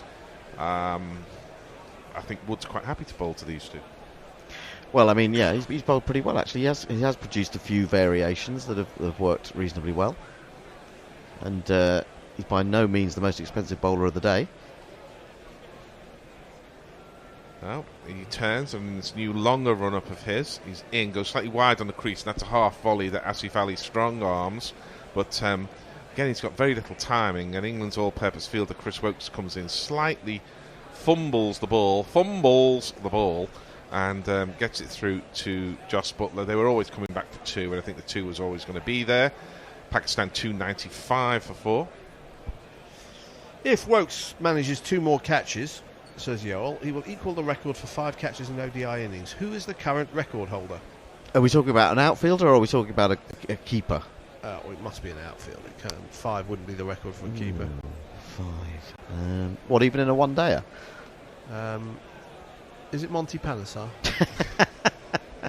Did Viv Richards take 3 and a run-out? 3 run-outs. No, 3 run-outs. It was 3 run-outs. Another attempted sort of tennis shot there by Asif Ali. It started off looking like it was going to be a pull, but turned into one of those attempted tennis shots. Anyway, he missed it, as Pakistan have, I think, too often. And the ball's gone through to Jos Buttler. So Mark Wood, 3 from 4 balls here in the 45th over. That's pretty good stuff. Mark Wall?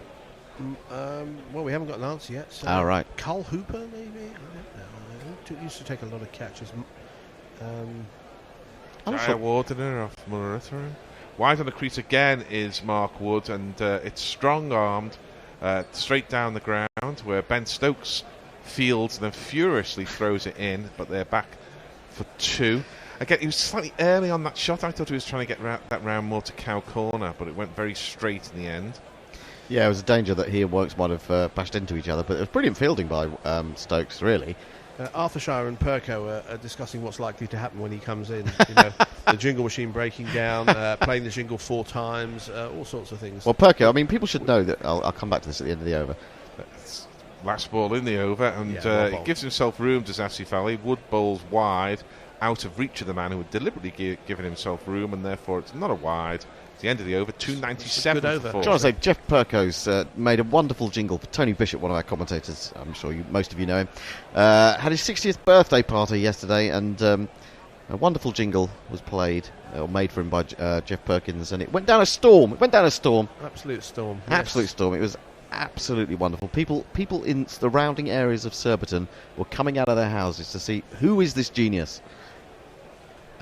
Was it like that opening scene in Rocket Man? Then people coming out of their house. I haven't seen Rocket Man, so I wouldn't know. I didn't like it at all. But I'm not a fan of Elton John. So. Well, I'm not a fan. I'm not a fan, but I'm not a fan. If that makes sense. No, I don't mind his stuff. I mean, it's harmless.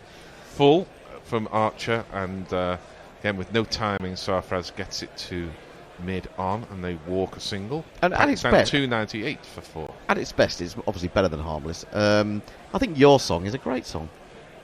My song? No, you knew you were going to say that. It really is a fantastic song. You could tell everybody. I can. We're going to do Elton John lyrics now. Goodbye. I'm going to look for a road. Here is Jofra Archer. This is very full on leg stump, and it's just levered around the corner, and the runs are drying up here from Pakistan when they should be flowing. 299 for 4 now. I'm feeling good because there's a ringing of the doorbell, which suggests to me there might be some sort of replacements coming. I wouldn't put my life on probably it. Probably the bailiff. Again. Probably is, yeah. Come to take all our computers away.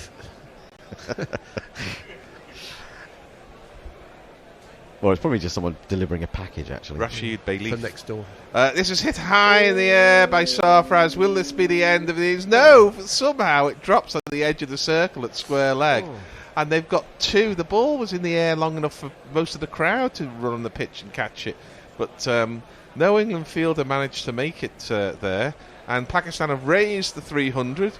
301 for 4. This torturous, is that the right word? Innings of Sarfraz continues. He has 41 from 37 without timing a single delivery. A few minutes ago, Armchair Cricket Podcast says, for all the ribbing Sarfraz is taking, he helped add 80 runs with Hafiz in 59 balls.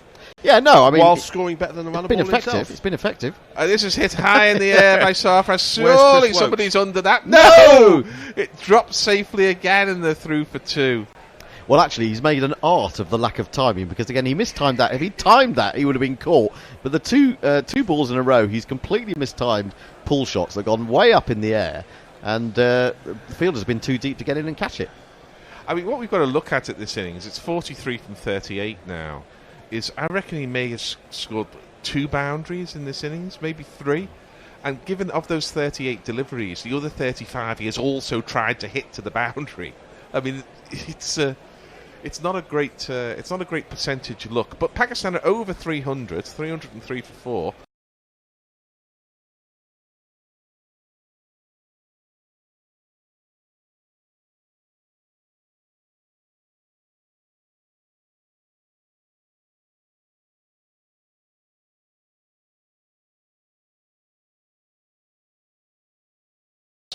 One, two, ka, four.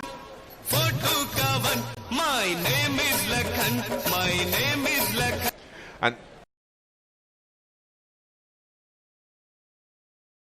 Archer has shown a bit of the concern when you've got pace on the ball here because I think he's been a bit easy to hit. But he's bowled better than his figures suggest, but his figures are not great. Sarfraz goes back, gives himself room, and it bounced just in front. And there was the most easy run out. There's gone. Oh, the wheels have come off. The wheels have come off.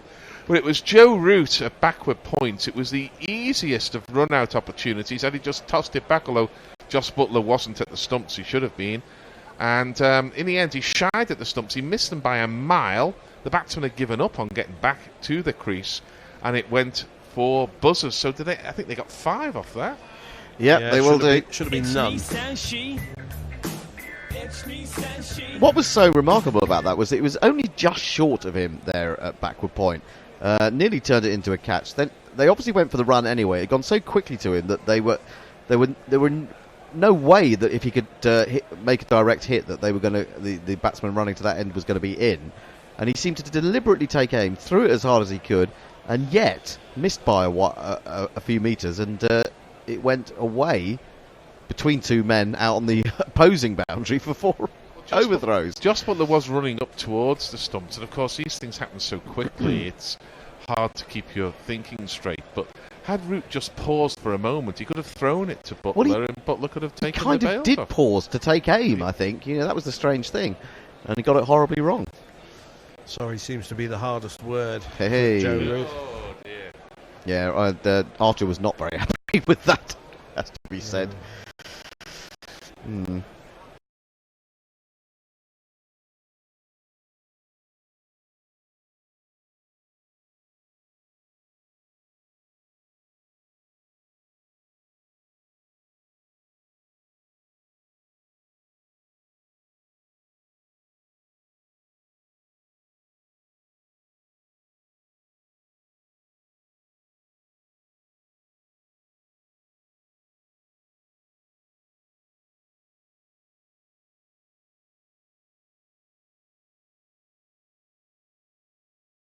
Asif Ali gone. I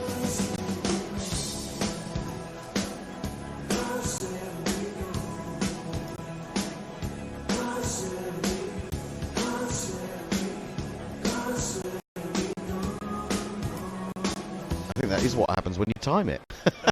Perko is telling Arthurshire when he's in the green room and the bear yells out to bring him a beer, you have to wait until he's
Up in the air, third man in play.